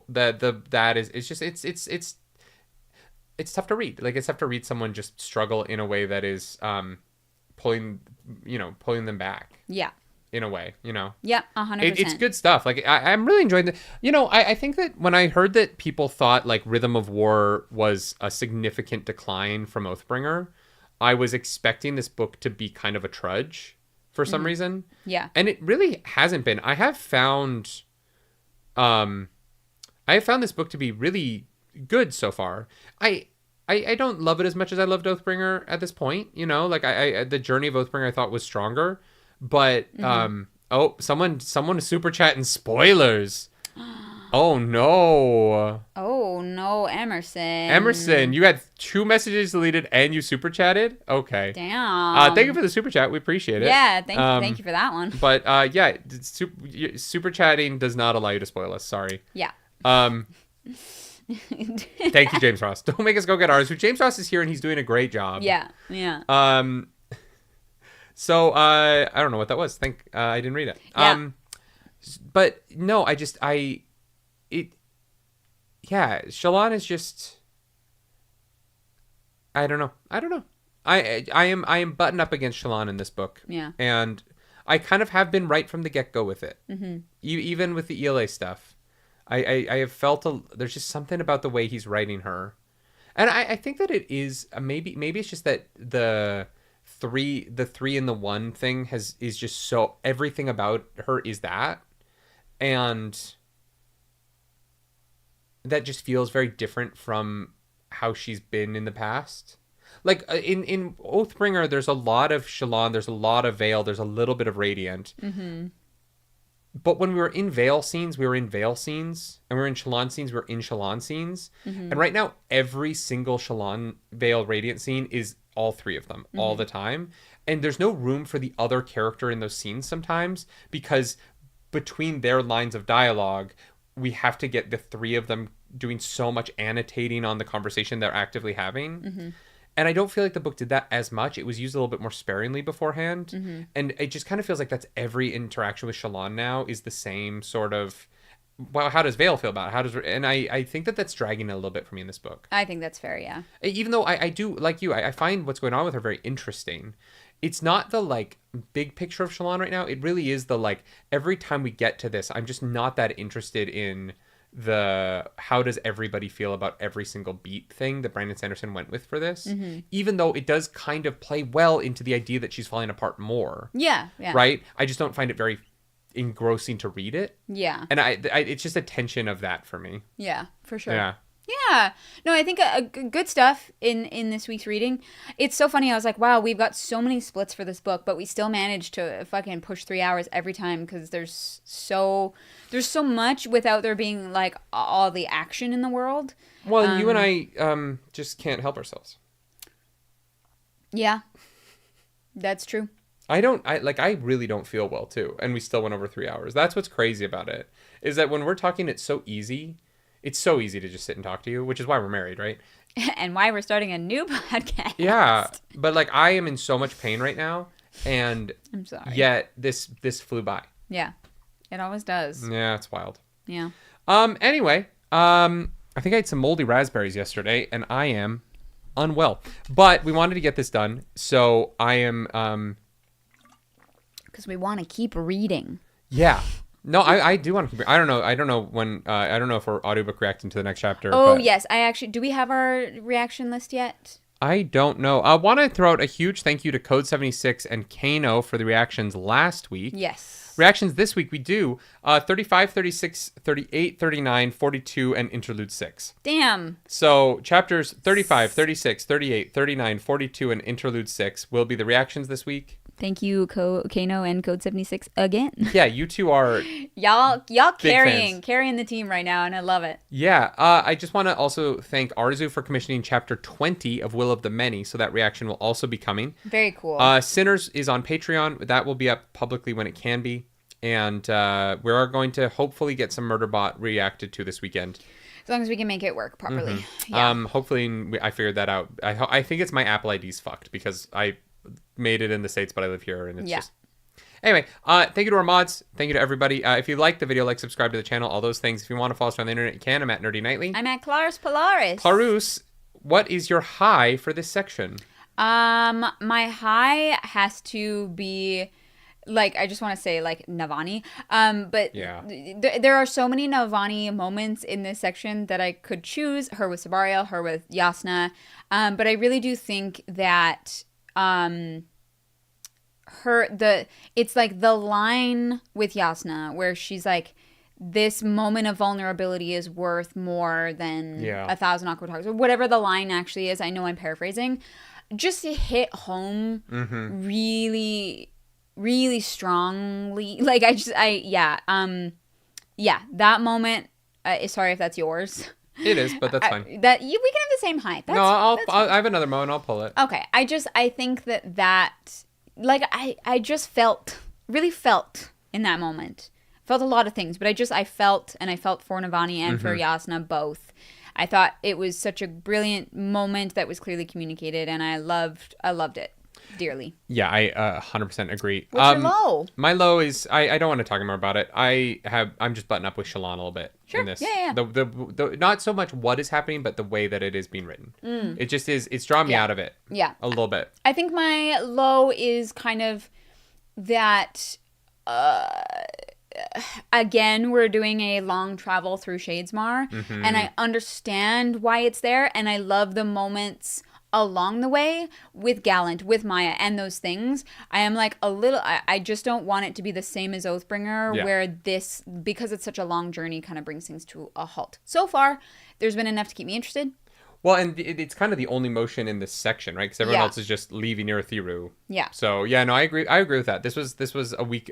in past book clubs, we would have read another 100 pages this week, and we would have had to squeeze all that in, which is why, look, we still did 3 hours on this, which is why we are doing less reading each week. I know. It's why there's a 9 split, because I want to go deeper. And I feel like we got really deep this episode. Yeah. Yeah. Yeah. No, I agree. And, I know people... But I also agree about... I'm like, do we really need to spend weeks crossing Shadesmar again? Yeah, yeah. And I know people are on the fence about how many splits. I hope that just more book club is better for everybody. I mean, it's better for us. Well, and it's giving us time to cover more books. And like, I'm loving Will of the Many. Didn't love Iron Flame. Yeah, because it was a lot of pages to cover during the week, and Yeah. you wouldn't be able to we wouldn't be able to do other book clubs. I want to read more. I don't want to, and so like, yeah, we're gonna get through the Cosmere a little bit slower so that we can also be reading all these other things we're so excited about. Yeah. Thanks for being here. What's your high? Okay, so obviously the Navani Yasna conversation was my favorite piece this week. I really also love the Adolin Dalinar scene on the thing. I wish that, Shallan had followed up on it, but I really loved and I'm so glad we got that conversation from Adolin's POV, because his internal monologue throughout that was what made it so rich. And just, I wasn't really sure how Adolin felt about what happened with his mom.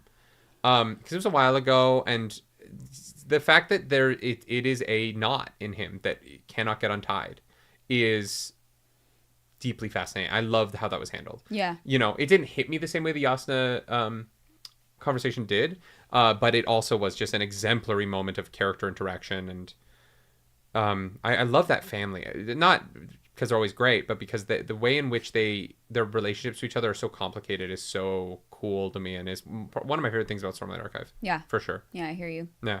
Yeah. Thanks for a great book club, y'all. I already said all the likes and stuff, so do that. Go vote for us in the Crit Awards, best charity event. Also, Johnny Coleman wants to make it very clear that they're happy with the smaller splits. Yeah, I think it's been fun. I don't feel like we've had to like yada yada yada big or like medium-sized things as much as we used to.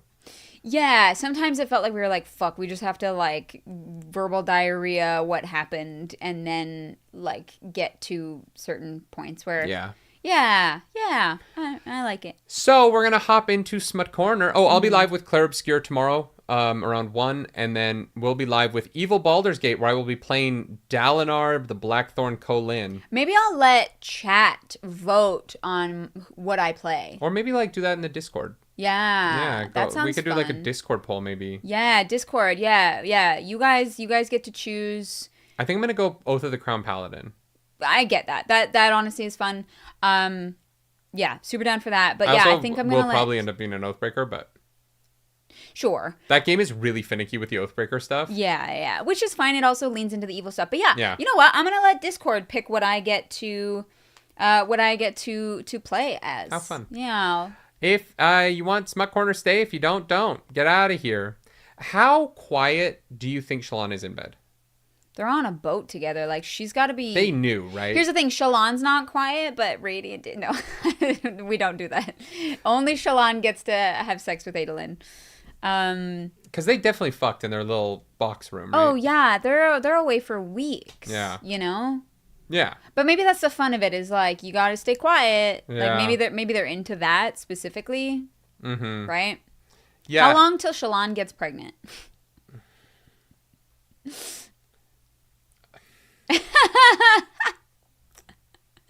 I hope it's a long time. Yeah. I don't need another Mormon writer who's like, yes, my main female character's married, now she has babies. They've been married for over a year at this point. Fair, for but a not year. like in terms of like page count, right? No, but like I think that like that's long for Mormons. It sure is. Yeah. I'm just saying I really don't need that. Yeah. Oh, there's wind in beads. That's probably louder than the water. Yeah. True. The sound of the crashing into the beads keeps... Or they soak and they let the boat move them. Yeah. Yeah, I can see that. That's so funny. Do you think Brandon soaked in college? Maybe. Yeah. Yeah, that's... Maybe. That's going to be the clip someone pulls if I ever interview him. Oh, my God. Jesus Christ. Well, that's the book for the week, I think. There's not a lot of other places I would have added sex this week. This week? It's kind of sad. The book's I don't know. It's Look, sort of depressing. I bet Navani and Dalinar had some great sex before he left, you know? Yeah. Like goodbye sex? Yeah. Yeah. Oh, yeah. It was raunchy. He showed her the Blackthorn for sure. Jesus Christ. Do you think that when she pegs him with a black dick called the Blackthorn? Oh, like they take turns being the Blackthorn? Yeah. Oh, maybe, yeah. Yeah. Yeah. Coming soon to baddragon.com is the Blackthorn dildo. It's just like a dildo that has like the colon crest on the tip. It's actually the shape of his shard blade. Oh, ow. With the spines on the back? Hey, look. God, some people tear your insides up. Bye, everybody. Get the fuck out of here. I am the Blackthorn now. Thank you, mods.